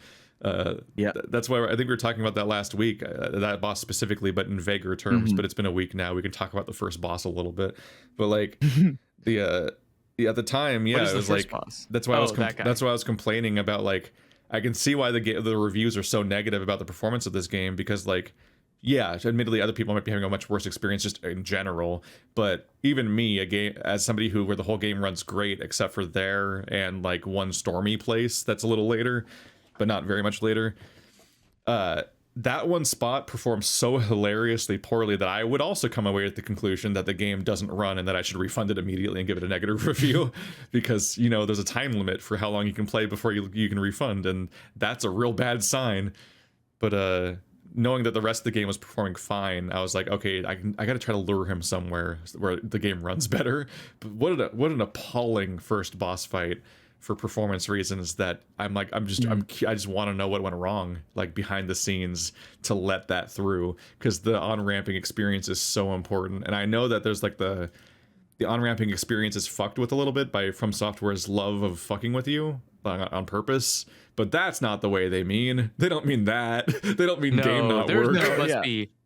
I think it must be like somehow that area right as you leave the church, it must be right on a load seam or something, because it feels like every time there's like a certain, like you take like 10 steps past a certain part of that path and it is just dying. It's just dying to do anything. But then you go just a little bit further, perfectly fine. You go a little bit further back, perfectly fine. There's just this cone area, like I don't know where it's like right after the statue that you can summon people from co-op for. Right as you pass that statue, there's like this zone that when you're in, everything is just really laggy and crappy. It's not a complete horizontal or vertical. Like it's not It doesn't go all the way across the map. It's just this one little square, and like it just happens to be like a half the chunk of that guy's walking radius. Like just half of the area that guy walks through happens to be stuck in this terrible loading zone. And so I don't know, like that has to be what it is. I can't imagine someone was just like, yeah, I'm going to just load or I'm just going to make this area so overproduced. Too many trees, too many deer and sheep and cows and everything. Just too much stuff in the area where you're fighting a guy on a fucking horse. Like that. And it runs fine on console. So I played on console. It runs perfectly fine on console in that area. It's only PC that it hiccups that badly. So I wonder if it's because they're like pushing the SSD to the maximum because it's a 4th generation PCIe 4th generation SSD on the consoles. But on computers, most people only have 3rd generation because screw getting a 4th generation one. So I wonder if it's just a maximum throughput because mine, I think it's the SSD that I'm playing it on is like twice or half the speed of the 4th generation ones or something around there. And so I do see some chugs. I see chugs everywhere a little. Well, it's not chugs, it's just like little frame drops here and there. It's not even frame drops because a true frame drop is just one of the frames didn't get rendered and it's twice. And that happens on consoles. It doesn't happen on a computer. It's a frame hang on a computer. But they will happen every once in a while. So I think it's just CPU. It's using the CPU wrong or something on PC. I don't know. From Software ports again are pretty notoriously bad on PC for a while until either someone makes a mod or it takes like half a year and then they kind of even it out. And I get it, like the game just came out. I'm sure everyone wants to shake their family's hands like they're strangers again. And honestly, I think I hearing everybody complain about it, I thought it was going to be a lot worse than it is. That first boss. It's only that area. That's what. Yeah, it's mostly that boss. Yeah. No. What I mean, what I'm saying is the performance. It's only that area. It's mostly that area. Yeah. But every once in a while, there's going to be a frame drop. There might be people that just like weren't ready for the game to catch up with their PC because, hey guys, new console generation came out. Get ready. There's going to be a leap because as much as PCs have the power or whatever, like the progression in leaps is kind of tied to where consoles currently are because a lot of games release it in parallel. So and the modern consoles for once are actually on par with modern day computers because when the PlayStation 4 came chunky. out, maybe your computer. What I mean is the technology. Like when the PlayStation 4 came out, if you had a 1-year-old computer, you had the same level of technology. And the PS4 wasn't the same. Like even the SSD specifically, like the 4th generation SSDs for PCIe, the 4th generation PCIe SSDs didn't come out like I think it was like 2 or 3 months before the consoles were released for PC. And I think no, the SSDs were available. The motherboards usually. What was that? There was something like that. And then you had to like if you want the latest technology, you have to have the latest of everything. So the newest consoles are like, if you want to get feature parity, or it's not necessarily a feature parity, but performance parity on some of the more niche things like random read operations for the SSD, then yeah, you need to spend serious money. You don't need to usually, and hopefully that isn't the case for Elden Ring. Hopefully they don't find out, well, I guess you are going to have to just upgrade your everything because the old computers don't do this. I do remember there being like a string of articles that were like, Elden Ring specs have come out and they're raising some eyebrows or something like that. So it might have been like a whoa moment where people weren't ready for them to be that high. I didn't bother reading it because I'm like, fuck it, my computer can kill everything. I don't give a shit. Even though I am technically like, I'm pretty out of date now, I think. Aren't we? You're playing at 1440s or Nvidias are like 3000 something now, right? Because I've only got a I've only got a 1070. Yeah, you're. Oh my god, you're definitely behind. You're very behind. But it's like it doesn't matter. Everything works great. Yeah, actually, that's not true. The 10 generation's better than the 20 generation. The 10 is closer to. No, it's true. The 10 is like that. The 1080 is stronger than the 2080. Like, Oh, no, it was stronger at release. Not, I mean, I don't How think did even they that's fuck that true. up? No, it's not quite I'm like telling you, I'm telling you, I've heard you complain about your my computer has consistent issues, and I'm using a 2080 Super. It has its own custom cooling fan. Like I have a liquid cool on it to keep it cool. It runs at a 37 Celsius consistently. The thing, I have 48 gigs of RAM.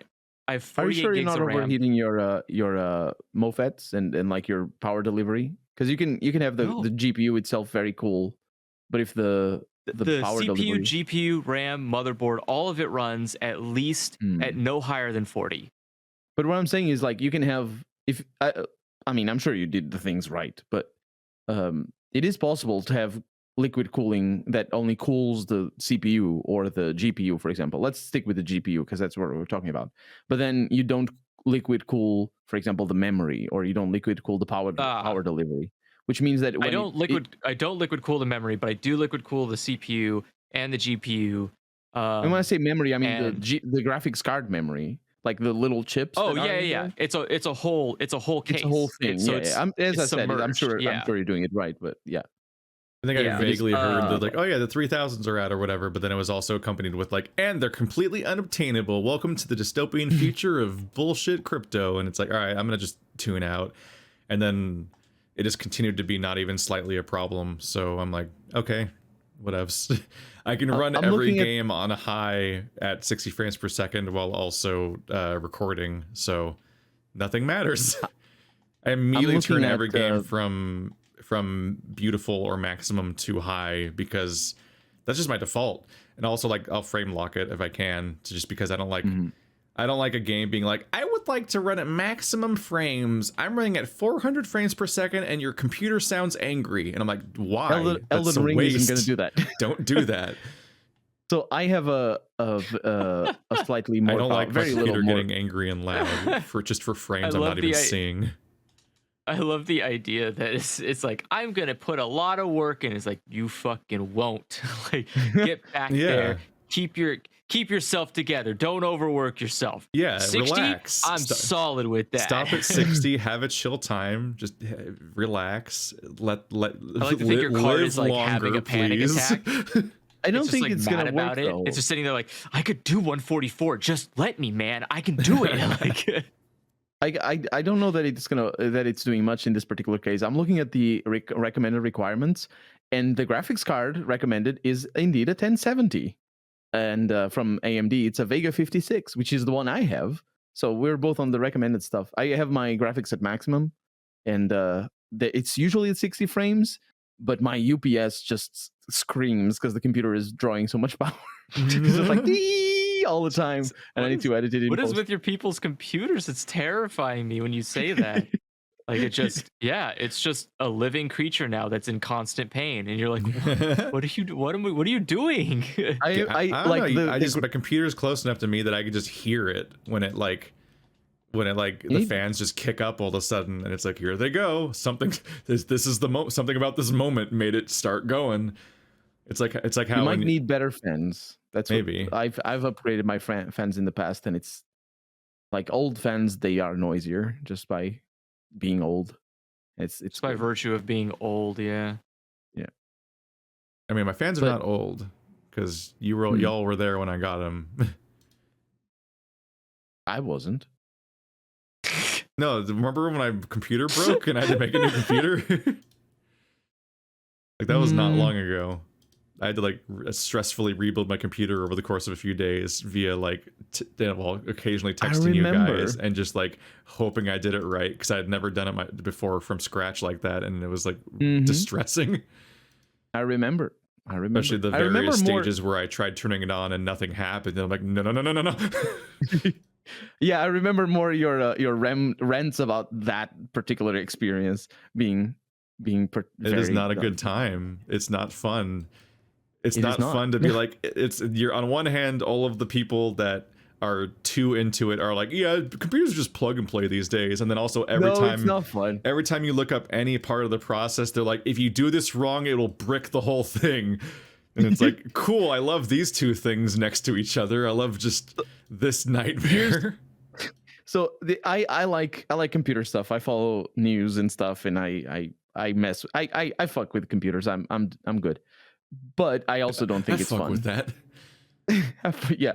So the last month so I have as I mentioned before, I have two computers, one for actually playing and another one for streaming and capturing all the things.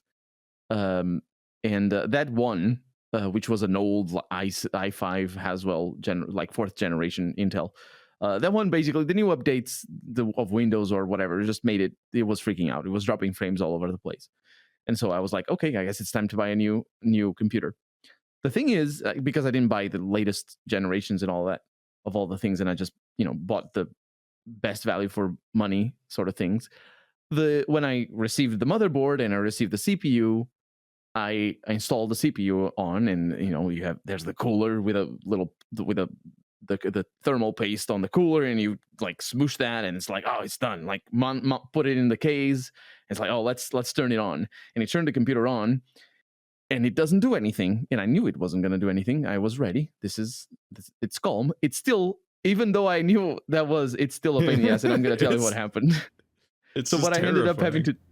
The reason why that happened is because the motherboard that I bought was older than the CPU itself. So the motherboard needed to update. But the thing is, I couldn't update the motherboard with the CPU that I bought because it wouldn't start. So I had to get my gaming CPU out of the case that is in my gaming computer, put it in the new motherboard that I bought so I could update it to the new CPU, and then remove that CPU again, put the new one in there, and then do the same operation on my old CPU. So it's basically unmounting and mounting two CPUs in the same afternoon just to update a freaking motherboard. And the updating of the motherboard is famous for, if the power goes out, yes, you break the motherboard. It's very difficult to recover. Well, some motherboards are not that difficult, but most motherboards are difficult to recover if the power goes out while you're updating. And the thing is, the way most updates work is you access the website on a computer. You have a pen drive. You just download like a 16 megabyte file into the pen drive, and you put it in the computer that you need to update. Right? It's simple. It's straightforward. But the update takes like 30 minutes. And I don't really understand why, but it's just 16 megabytes. Why? What are you doing? The power could go out at any minute. Even though I have a UPS, that wasn't an issue. The moment where you're putting a flash drive into your computer to update your motherboard and just hoping that it doesn't just like fuck the whole thing, because it just ends up not having a fucking BIOS or something, and you're like, well, I guess that's it. That's fucking terrifying for a lot of reasons. But like, there's also like, I just know inevitably that like whatever the fuck I'm trying to do, like it's going to go wrong at the most stressful possible moment. And and I'm just gonna have to deal with that. And by deal with that, I mean panic. And that's just the life that I live. And in the middle of all these problems, or of all the process of having to update that motherboard, the new CPU that I bought has an integrated graphics card in it. So it's one of the it's like Intel has. Intel has a graphics card inside the CPU itself. So the computer runs without a graphics card because the CPU does that job. But AMD doesn't always do that. My gaming computer, for example, does not have an integrated GPU. But the new CPU that I bought does. So guess what? When I had to update the motherboard with my gaming CPU, I went and hooked up the computer. The computer would boot up, no problem, do all the things, and I wouldn't get any image. And it took me more than I would like to admit to realize, oh, this CPU doesn't have a graphics card. So I had to go and fetch another graphics card that I had, not the same one that I have on my gaming PC, because cable management is a pain. So I had another one, an old 760, and I had to get another power supply, because the power supply in the streaming CPU doesn't support that graphics card. I had to have this weird octopus like mess of cables around this little baby computer, because it's a small form CPU, small form motherboard and all that. And it's like updating it, and it's such a pain. Like, I knew all throughout that afternoon of me messing around with computers in the floor of my room, I knew what I had to do. There was never a place where, well, apart from me taking a little while to figure out what I was doing wrong, but like there was never a place where I was like, I have no idea what's going to happen. I need to ask somebody. I didn't even look up anything online. It was just like, okay, I know where I need to go. And even then, it was stressful and a pain in the ass. If you talk to enthusiasts about a lot of this stuff, then it's like, oh, yeah, it's all just plug and play and whatever. And then like then something goes wrong, and then they're like, oh yeah, you weren't supposed to do that. I'm like, I don't even know to ask about that. What the fuck? like you don't even. It's stressful because you don't even know what basics to ask about to even begin to know everything that they just assume you'll know. So there's like a dangerous thing there. Yeah. But also, like, I always know it's going to go wrong at the worst possible moment, and I'm just going to panic in the middle of that and make it worse, probably. And for me, what happened was that I was mounting my CPU with the thermal paste already spread, and it's just like, here we go. This is literally like the worst part, where there's a fucking fluid that can just spread through my computer and connect things to each other and short the whole thing. I love that'd be. So like I like fucking sat there and like thought I was quadruple checking every single element of the entire process before I got anything started, because it had to be right. And I get in and it won't fucking, I can't, like the CPU, the fan will not touch the CPU. It will not reach it. And I'm like, why the cooling thing? Why. Like, it won't connect. And I'm like, why can't I reach it? It won't, like, I can't like I'm like, the clamps are touching the clamps, and it's like, but it's not touching the CPU. And I'm like, why is there a gap? And I'm like, how do I close the gap? And I sat there for like 10 minutes, moving it around, awkwardly trying not to get the CPU paste everywhere, and being kind of terrified. Yeah. To finally realize that I'd put the fucking bracket on upside down. Yeah. The entire bracket was upside down. So I've been there. And it was the worst. I hated it. Yeah. I've been there, and I've been there with a small form computer that I was talking about. I put the bracket the wrong way around, and then I had to unassemble the whole thing, because it's not as simple as just doing it outside of the computer. I had put the motherboard in already. So much, and I had to like replace the paste and everything, and it was like, and I just know it's like there's gonna be like a fuck it, I'm do it live moment where there's no one there to help me, and then it's just gonna go horribly wrong, and I'm gonna react the wrong way to it going wrong, and then it did. You'll be happy to know that thermal paste is non-conductive. Then I thought that was the whole thing. Fine. Why is that lie to me? Thermally it's for heat transfer. Yeah, it's thermal conductive. It's to transfer heat from the CPU to the fan, but it is not like electrically conductive. So you can get it all over the place. You can get that shit pretty much covering your motherboard, and it's fine. Not all over the place. Don't put it in like the CPU socket, because then don't put it in sockets. But I'm saying, like, if you get it on a transistor, you're gonna be okay. It's not going to short your computer out. Yeah. But you did don't well. Stick it in holes. Careful. But yeah. Don't stick it in holes. Don't stick it in holes. Some solid advice. So I messed with thermal paste in that little arrangement that I described before. And yes, I say don't put it in the socket, because that's exactly what I did. I put thermal paste in the socket.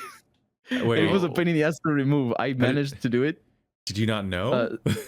No, the thing is, like, old thermal paste is really brittle, right?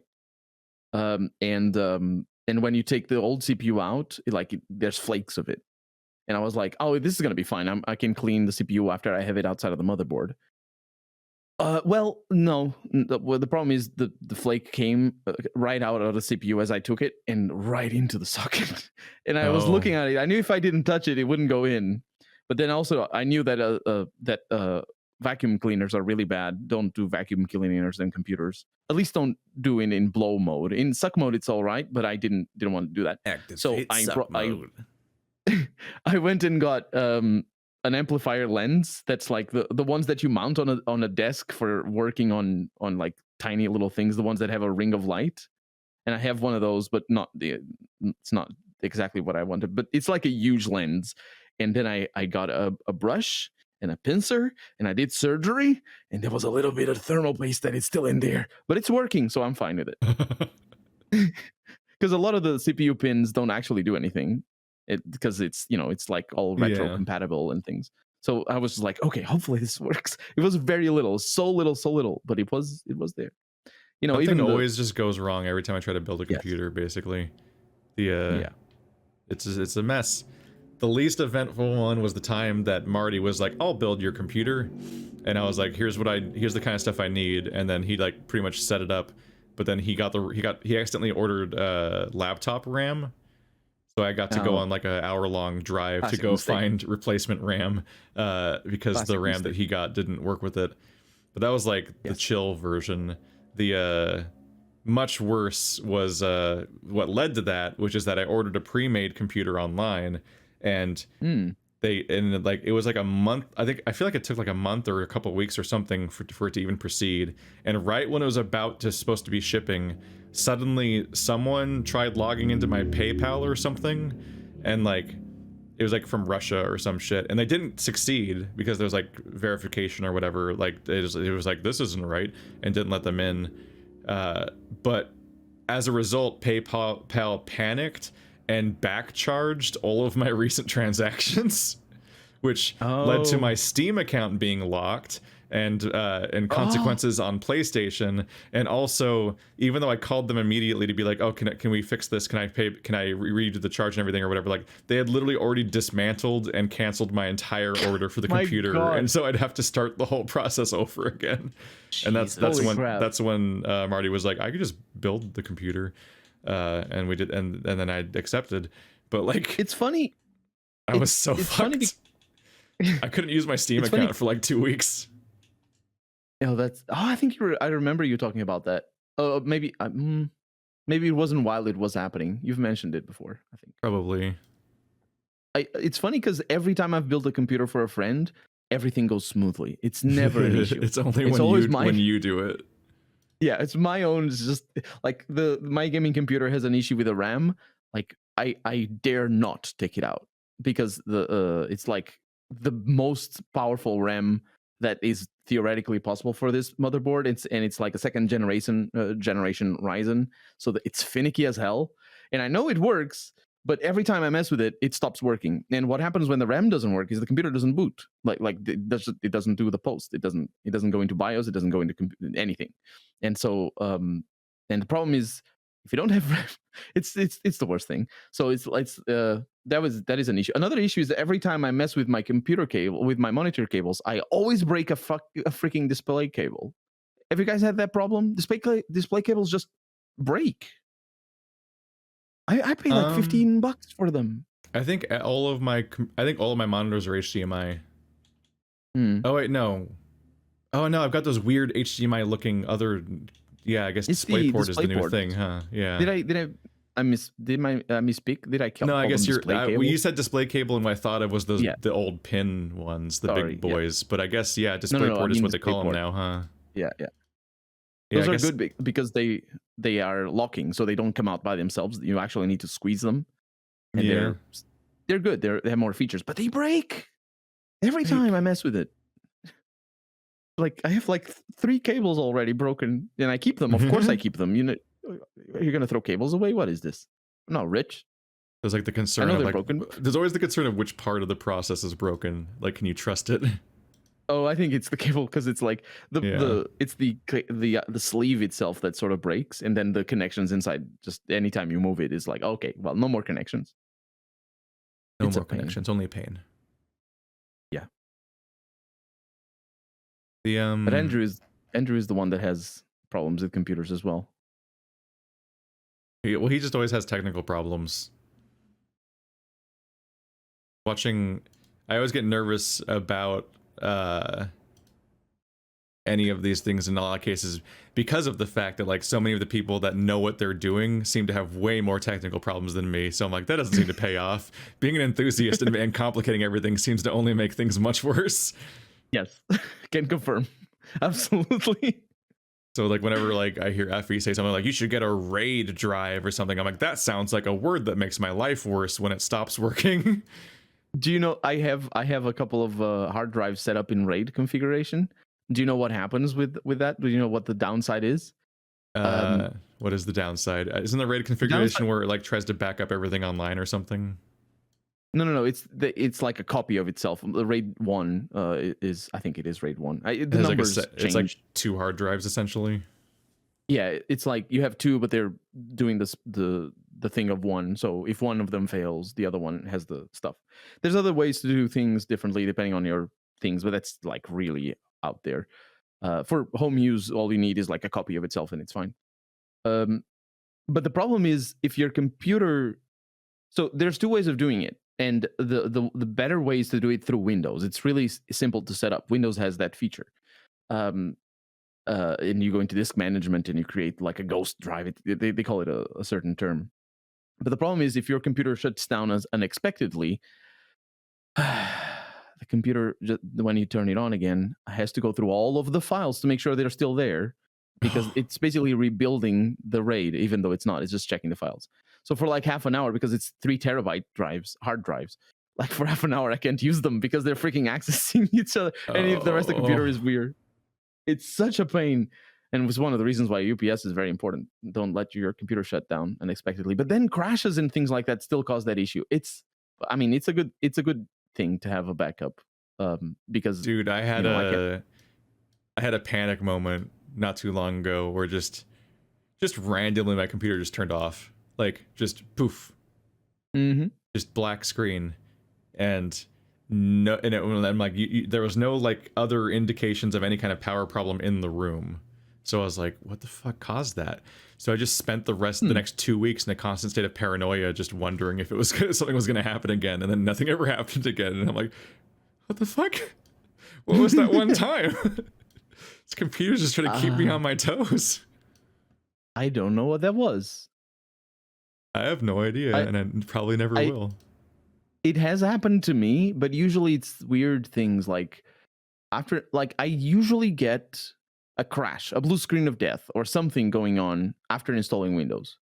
Like I install Windows, drives are updating, and because it's so much going on, it's normal for things to freak out. Because a blue screen of death where the computer reboots is that's basically hardware and software misbehaving, and it's a normal thing. It's it's not good to have, but it doesn't break anything. It's just something that didn't go right.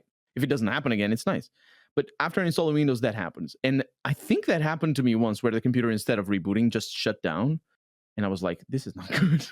And then I turned it on and it worked fine. But yeah, computers are magic, mostly because they're developed under really weird, very inefficient ways, because so many companies working at the same time on the same thing. It didn't used to be like this, by the way. Like back in my day. Maybe not in my day, but like before Windows XP, the level to which, like, I hear people say that back then we needed to know all the things like to fix it and debug and know, like a little bit like what Linux, like really hardcore Linux users still do. But back then when you had Windows 98 or 95, you still had to learn a lot of the shortcomings of the software. But a lot of it was just choices by Microsoft. These days our computers are just full of every other, like there's so many companies doing stuff that are on our computers. Things like even having Discord open, you need to have Discord itself doesn't have all the things. Like the basic audio interface with your computer isn't done by Windows. It's all like it's your motherboard that has its own vendor drive, and even that probably has an abstraction layer on top of it. Like audio on Windows particularly is extremely complicated, and that's it's not even talking about then how you connect to the network, because of course you're going to have all sorts of security features, and then Windows delegates a lot of that to external libraries in terms of, well, not security necessarily, but in terms of what Andrew, do you know what Windows uses for networking? That what is it called? It's not V. I don't know. What do you mean specifically? Like Windows has a lot of networking. Yeah, but every once in a while we need to update that, and it's the weirdest thing because games don't require that, and not the V redistributable things, because that's the ones that are more to do with the .NET framework. Steam pop up. Oh yeah, and then you have Steam, and Steam has all its own library. It's just, yeah, it's a mess. I mean, computers are always going to be complicated. I think there's always going to be a level. There's going to be stages that people have to get through in order to unlock some features, and also, like anything, like you get the more time you've invested, the more you gain from something, but it also means you're going to get worse things from it because you're going to end up interacting with stuff that you may only have a tangential amount of information about. You know what it can do, but you don't know necessarily how it works structurally. And but you want that benefit. You know it exists and now you want the benefit. Think of like somebody who doesn't know that there's different suspensions for being off-road. But they just, like they know their car can go off-road, but they don't know that it doesn't have to be so bumpy. Well, now that I know it doesn't have to be so bumpy, I'm going to install those new suspensions. Whoa there, Tiger. You don't want to have those suspensions on certain types of terrain or else it doesn't feel good. But you wouldn't know that unless you've had more experience in doing it's this kind of computers are like that in this tier thing. The raids are great. I have a raid, but I have a raid isolated into a NAS drive. So that way, if my computer has any kind of accident, it doesn't affect me. It just it's almost there, like a smaller scale version of the horror of owning a house. And dealing with basically, the endless upcropping problems that are that just creep up on you and ruin your life. Yeah, exactly. And there are, you'll find homeowners who are do-it-themselves people. They're, I will fix it. I'm an electrician, and you'll realize very quickly you are an electrician in name only, but not by trade. And that is a very important distinction when you realize that, like, for instance, I had in my house, someone just left a live wire on the screw. So when I tried to go and unscrew it, I got electrocuted. Cool. That was fun. Which wacky surprise. That's not normal. Yeah, that's not how it's supposed to be. But our house was definitely customized by a DIY person that made choices, and then it keeps having consequences for us. Yeah, and like that sucks. It's I would recommend not doing that. I get it. It can be affordable and cheap, and some people can't have any other option. But there are fundamental pieces of home ownership that don't. Electricity is how you die. And don't mess with electricity. Electricity, plumbing, and HVAC. All three of those are not things you can do by yourself. You can't do them. I don't care who you are. You cannot do them well by yourself. You need to be trained as a professional to do them because there are a lot, and I mean a lot, of really important steps that you will just not know are needing to be followed, that you will skip over and cause yourself headache in the future later. There are things that a trained professional will know more about than you could ever do unless it is something that you want to be a trained professional in. And computers, cars, home ownership, all of that is similar to that. There are always going to be levels. Like I do this as a job. So there's a lot of stuff that I know because I need to know how to do it as a job. I don't expect the average person to know a good chunk of the stuff I know. I don't want the average person to know a good chunk of the stuff I know because that would be terrifying. It would be quite problematic to have a lot of people having the knowledge I have, but not, say my job, for example, not having the access to that. And so it becomes complicatedly difficult for me to try to support somebody when they know exactly what's happening too. Like when I'm getting technical support, it's not fun for me or the person giving me technical support because it's like I know enough of what I need to do, but I'm also not in step with the person who's trying to help me. But that's beside the point. The point is that like for me, I experience issues because I keep trying to push myself past the limit that I have. I want to do stuff that I know just enough about that I can kind of take advantage of, but I'm not a professional in the field.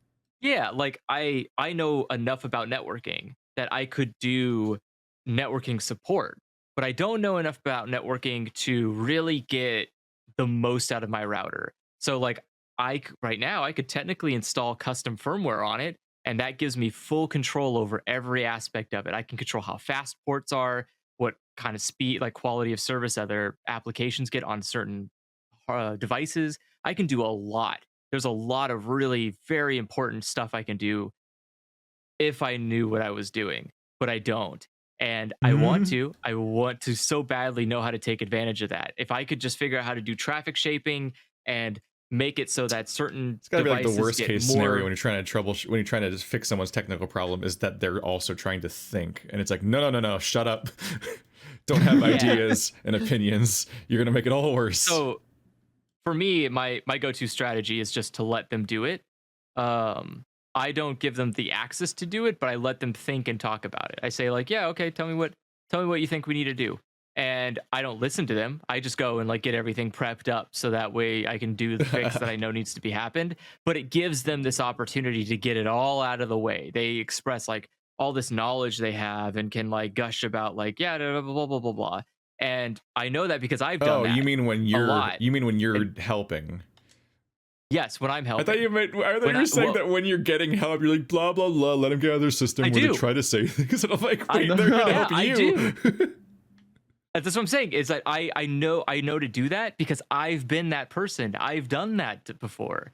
I've sat there and tried to help that way. So I know exactly I know exactly the feeling that they're trying to do. I don't do it now. Now I'm just sitting there and I'm like, whatever you're doing, I want to know what you're doing. I don't know what the hell's going on, but you need to teach me what you're doing because I will never talk to you again.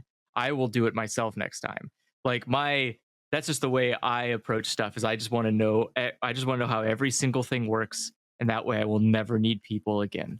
I can just do it all myself. I'm very lucky. Yeah. I'm very lucky that I also support people in certain areas. It's not technical support though. That's where I'm lucky. Is things that they do try that sort of. I'm gonna tell you all the things that I think it might be, and I understand that it can be annoying. My solution to that, and that's why I'm lucky, is that I say, oh, I see what's going on. I see what's going on. And so they curb immediately that sort of tendency for them to be like, oh, it probably is this or it's something that. If you say early on, you see what's going on, like the moment you have a good grasp of what's going on. But technical support is difficult because you don't see what's going on. A lot of the time it's really difficult. I'm trying to think. I would say there are definitely some, at least for you, Keith, I think there are some slight things you could be doing to be a bit more, not efficient, but like a lot less stressed about certain stuff. I think there's like some benefit to being a little bit more, especially for storage, like more proactive in certain storage options. But I think even the most more important hard drives. Yes. It is, yeah. It pretty much is. Yeah. It's more hard drives, but I think, like I've said, I think a NAS is always a good investment.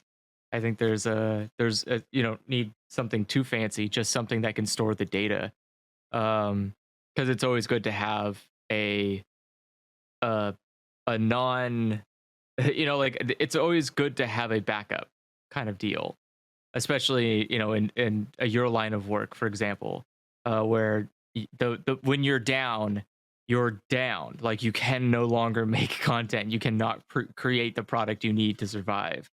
That is, like, to me, a terrifying thing. Like the two tools I would recommend is like a UPS and a NAS drive. And I think you have a UPS already. I think you have that. I got a UPS that I thought was fuck. I dropped my controller because I'm fashion soulsing. Well, not soulsing. I'm fashion. I'm dressing up my Rothgar. Because Effie gave me a tank top last week, and I'm like, I need to make a glamour plate, so I've been working on that. Actually, just posted a screenshot in the other server. And I just dropped that while trying to react. So I was like, I need to get a UPS, and because then I'll never have to deal with sudden power outage footage loss again. Which one of the scariest ones was when that happened when I was starting my Iceborne series. And it's like, Monster Hunter is not a game where you can go back. Like, if I lose a cutscene or something, like, that's it. And I almost lost the entire intro of the expansion. And I'm like, I can't just restart the expansion. I'd have to start a new character and play the entire base game again to see the beginning of the expansion, which would have been a bummer. So I would have been just like, those cutscenes are dead to me. That's like the last time I remember it really taking out my footage, like a surprise outage. That was when people were like pressing shit downstairs when I was in the middle of recording. And so I got a UPS. I had a UPS on my wish list, and I got it for Christmas as a result. And I thought I knew what I was supposed to ask for, but then I opened it up and it had like it has like these warnings for like not for high wattage, whatever the fuck, or like these other things that I thought might be bad. And then I mentioned that to somebody, and then I don't remember if it was Effie or Marty who said that I might have gotten the wrong UPS or something when I thought that I knew how to get a UPS, and now I don't know if I have the right UPS. And like the thing I get stressed out about the idea of using the UPS because it makes me think that it's gonna like fuck up my computer or it's gonna fucking go wrong. And of course you read the reviews of UPSs and they're all like, this caught fire. like all the reviews are like a dystopian, like a cataclysmically bad thing happening when someone tries to use UPS. And I'm like, I've never quite trusted myself enough to commit, so I keep just not, to the point where it's like I've had a UPS just sitting in its box. Not just sitting in its box. I've been there. I know I took it out at some point and I charged it, and now it's just sitting somewhere charged. It's not charged anymore. Probably not. But like, you're supposed to charge it first or whatever. But like, I just keep not using the UPS, and it hasn't bitten me on the ass yet because I haven't actually lost any footage from power issues for like a year and a half, I think. But the first time I do, it'll be like, I didn't do the UPS finally. But it's like I don't trust it enough. The good news is that it's really easy to test. All you have to do is just, plug the computer on the UPS and turn it on, and then remove the cable from the wall and see if the computer's, is still working with the UPS on. Yeah. That's it. That's the test. But remember that if you're gaming, your PC is going to be drawing a lot more power. That's the big thing. The idea here is it's just so that he can not lose footage. So basically the idea is like, oh, power went out. Stop. Save. Oh, but no. If you're gaming, if you're gaming and the UPS doesn't support the power that your computer is drawing, it will shut down immediately. Like it's as if the power went out. Like it's not. Oh no, I'm gonna go away. You don't have an OPS anymore. I mean, you do. It's still working. It just shuts down. So that's the test. It's just, does it shut down? Does it maintain? Because back in the day, they would last for like 2 minutes. They could sustain your computer, but they would just run out of battery very fast. Modern UPSs will last like for 15 minutes, even cheap ones. The problem is always, do they have the power to power your stuff? And yeah, so I've been there of having a UPS unused and having problems with power, and I should connect it, but it's so difficult to remove the cables and all that. And then I'm gonna have to buy another DisplayPort cable because I'm gonna be messing with the cables. And there's the question of like, how many of the things do I plug into the UPS versus other things that are elsewhere, and I got to trace all these cables to figure out what they're even fucking plugged into in this nightmare behind my desk. It is a nightmare.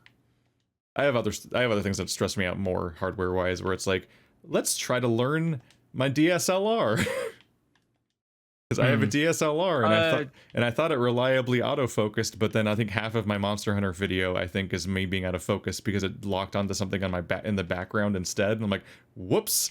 And it's like, in my next video, I don't think not a single person has commented on it, so I don't think anyone noticed besides me.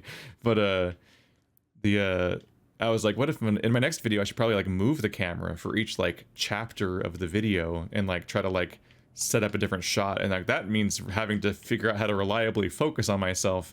And one of the most horrible things I've ever heard is, I think H-Bomber Guy in his behind the scenes video was like, get a DSLR that like outlines things that are in focus. And I'm like, fuck, that wasn't an option. I would have liked to think about that before I bought this one, because mine does not outline things that are in focus. And also I'm trying to focus.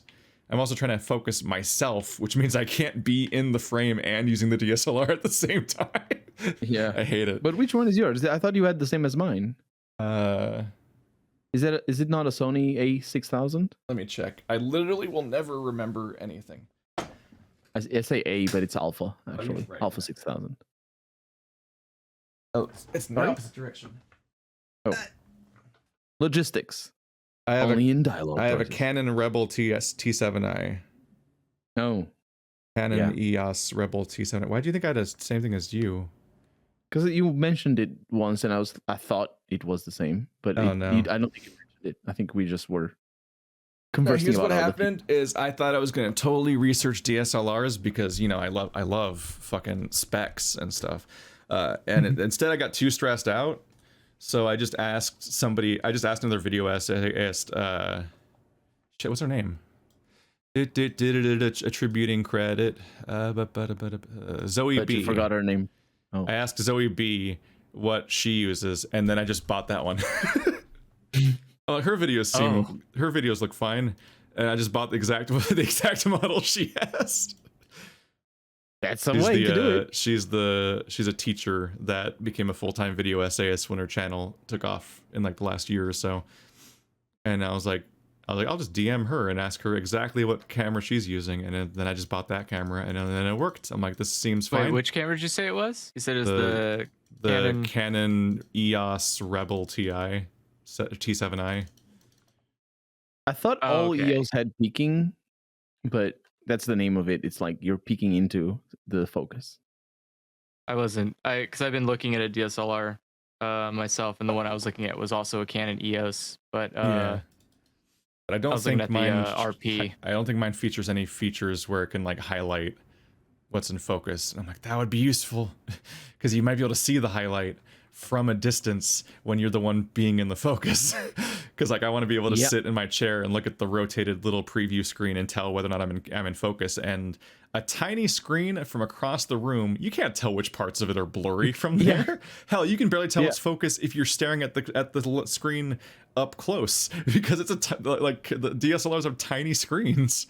It's like you have to I'm like every time I set up a shot, am I gonna have to fucking like take a test shot, then fucking pop out the SD card and put it on my computer and then look at it there to see if what I think is in focus, and do that for every shot? Why? You can just hook up the DSLR to your computer. Right, I need to set up that's what I need to remember to buy. I need to buy my Elgato adapter thingy.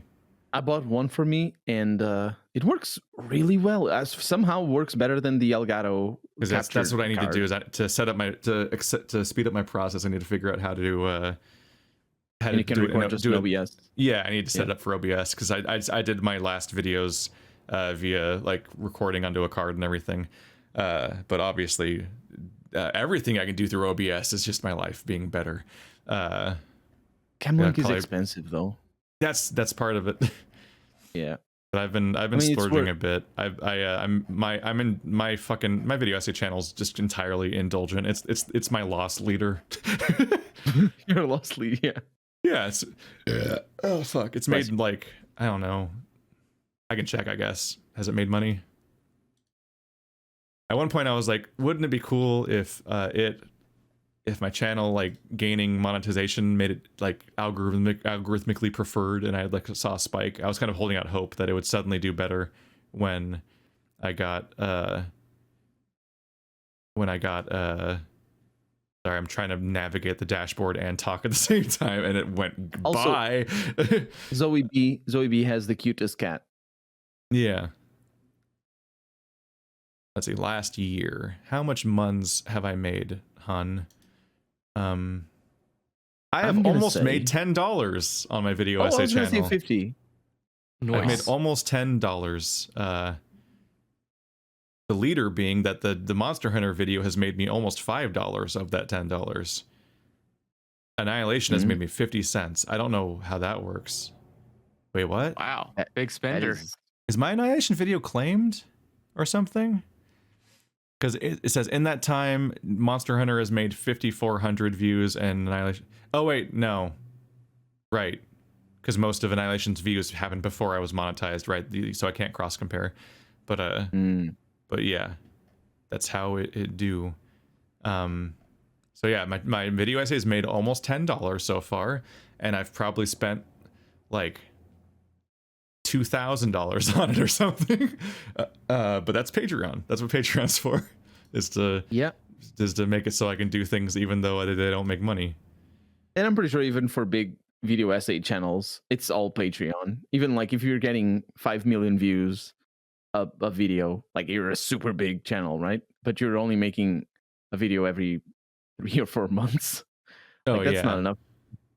The bills. Although sometimes it's pretty astonishing. Like I'll look at certain channels that seem to never upload, but I'll look at their social blades and I'll be like, it seems like they haven't uploaded in a fucking lifetime, but also they get more views than me anyway. Yeah, because the backlog is... The thing with the video essays is that anybody finds your channel to just binge watch. Yeah. Yeah. They find your channel, they binge watch your stuff, but also like when a video takes off, it just keeps getting views all the time on its own for years. Mm-hmm.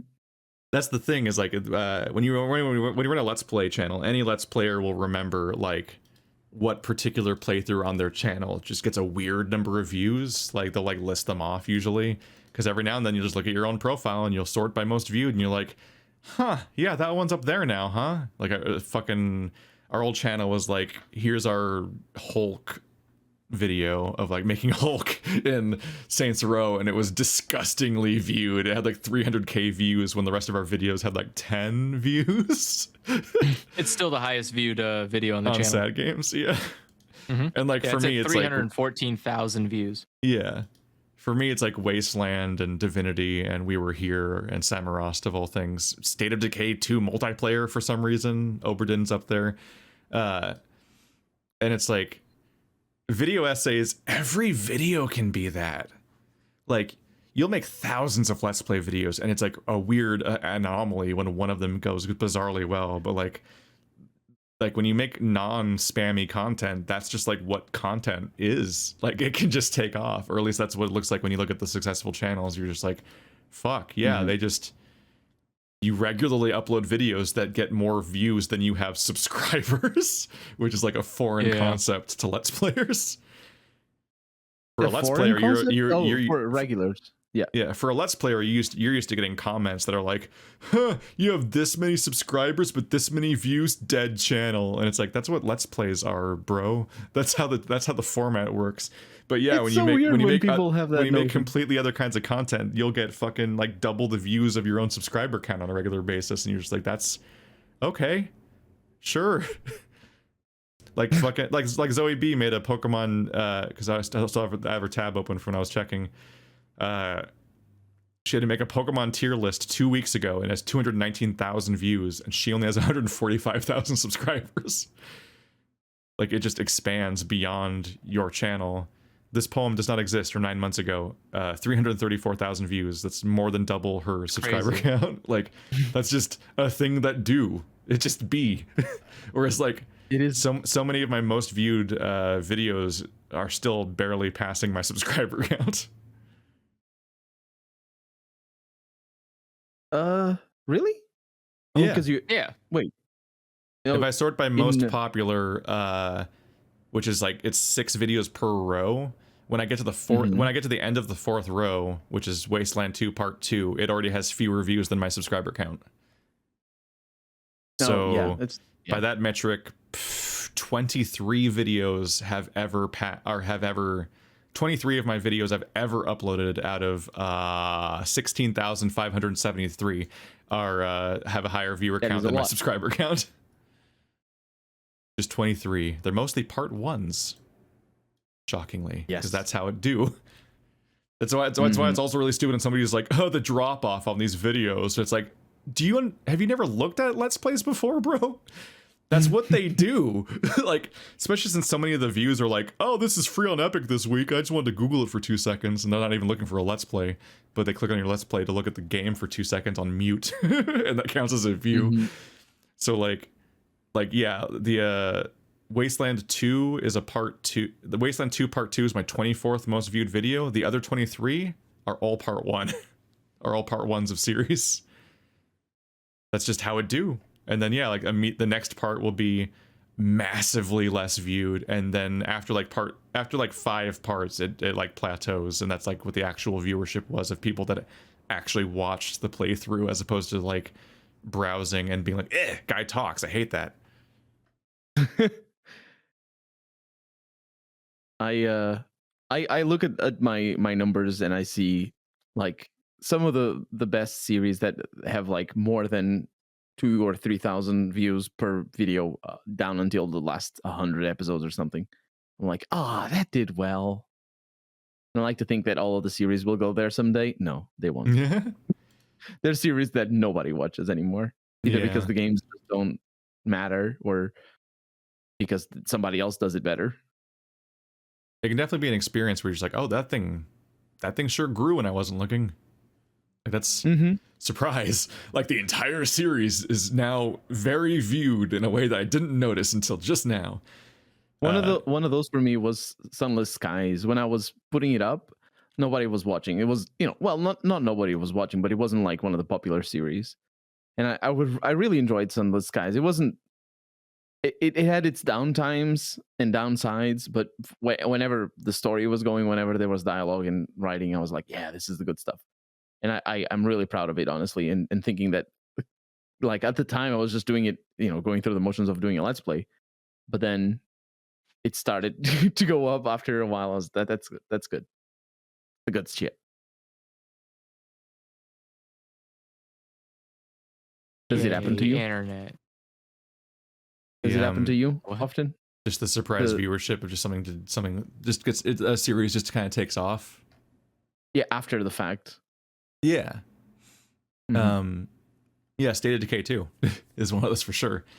Both State of Decay games just are weirdly evergreen playthroughs that they were not popular when I uploaded them, as far as I can remember, but they just keep going. I think they always have to be a little popular just to have any momentum, but yeah. And it's just a whole thing.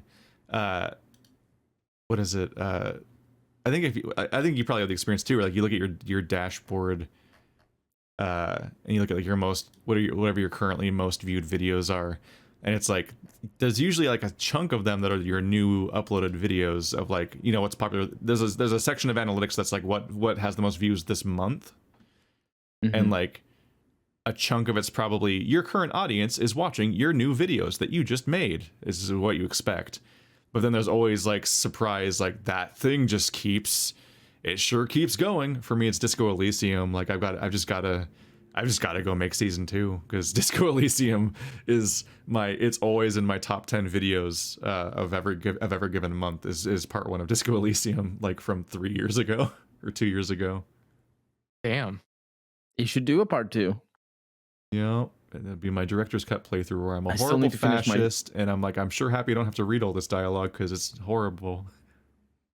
Yeah, I remember. Voice for me. I remember when it came out the first time, there were a lot of non-usual gamers playing it just for, they say this game is based. Let's go play Disco Elysium. Mm-hmm. And I saw one particular Twitter user that I think I followed being like, why is everybody saying this game is good? This game is this is super fascist. This is really bad. I'm sure they like talked to Endurance or something. Endurance is a terrible skill. Or they were just talking to any of the many fascist characters in the game. But like, I'm sure they were just not understanding I'm sure, but I imagine they were just not understanding the dynamic of a role-playing game where there's a lot of where they picked that option or something. or yeah, but like I think the endurance skill in particular, because he's like a Nazi and it's like really, really obvious that is just like blood and soil kind of person. And you pick endurance just because, I'm gonna be buff. And turns out, well, guess what? That aspect of you is the Nazi. Because I didn't sign up for this. But like that's just a thing that the game does. But on the other side, priming you to go meet up with Measurehead. Yeah. On the other side, there's always room for, like, no game has the perfect discourse, and there's always things that you can criticize Disco Elysium for in regards to its attitude towards politics specifically. But like, I think in that particular case, it was I think what happened was basically they didn't understand. But it's kind of funny to see new people getting into gaming especially in RPGs. It's the hardest. Well, it's not the hardest, but it's such a hard genre to wrap your head around and being like, let's play a game. It's a funny game. This one doesn't even require you to shoot, and then just paradigms and mechanics that are commonplace for so many games. But then, like the mere fact that you're choosing a character and having an experience that is not the same if you choose a different character, that can go fly over people's heads. And it's always funny when AAA games market like things like Madame. What's the one that was made before that? Until Dawn. Until Dawn, yeah. Until Dawn is like, technically Hidden Agenda, but no one remembers that one. Wait, they did? Yeah, a Hidden Agenda happened between Until Dawn and Man of Medan. It was really bad. Oh yeah, nobody remembers that one. But like for a mainstream game, it's good that they say that stuff right at the beginning. Like, people used to playing RPGs are like, yeah, what's new? Your choices affect things. They don't even actually in that game too much, but still, it does, I mean, they affect who dies and who lives. But like, that's such a groundbreaking concept for so many people that are used to playing shooters with story or playing. Oh yeah, it's back in my experience where I made the wow, DoorDash people are being really, they're getting really uppity. They're like, they must be getting a lot of cons lately. The messages are really being like, I know your exact address and it's in the picture. Like they're stalking me. Like I told the story about how I encountered, I tried playing Fallout after playing Fallout 3. I tried playing Fallout like 1, I think, or something. And like, it was so antithetical. Like between Fallout 1 and like Temple of Elemental Evil, it was so antithetical to anything I knew about RPGs up to that point, which is basically like Fallout 3 and KOTOR and Diablo 2 that like I couldn't comprehend the idea of a CRPG. And it's also like how people like bounce off Myst all the time for being so hard and incomprehensible and stuff like that. It's like, because if you don't even have like a baseline to understand the experience to begin with, then it's just impenetrable. And that's like what all of gaming is at first, but so many of us have been playing video games for so long we don't even remember learning them in the first place. Yeah. Whereas you give a non-gamer like Portal, like I've seen like examples of this where, and then you have to like, if you don't nudge them, they won't realize they can turn. They'll like walk around facing one direction and not understand how to leave the tutorial room. Like it's up there with like me not knowing like it's like how I don't know what it's like with tech stuff, with the computer stuff, where it's like I'll make a mistake where I didn't even know to ask the question. Like a non-gamer won't necessarily even know that they can look around. Like they'll just have they might figure out WASD because the game tells them WASD or something, but if it doesn't tell them to mouse look, then they won't even realize that that's how they like turn, and they'll just kind of walk around in the toilet room for an hour and not understand how to leave. Is that why Halo's the best? Because it teaches you to move your head left and right, up and down to confirm if you like that style of. There's reasons why that's a good play. idea, because there's baseline assumptions that are not safe to make. I am a big fan of tutorials. Start a new game. Do you want to play the tutorial? Yes or no? Like people, new gamers, they may think no, I don't need it. But then they realize that they don't know how to play the game. They'll go back. They'll play the tutorial. It's fine. I like the staged tutorials that are also like, have you played this genre before?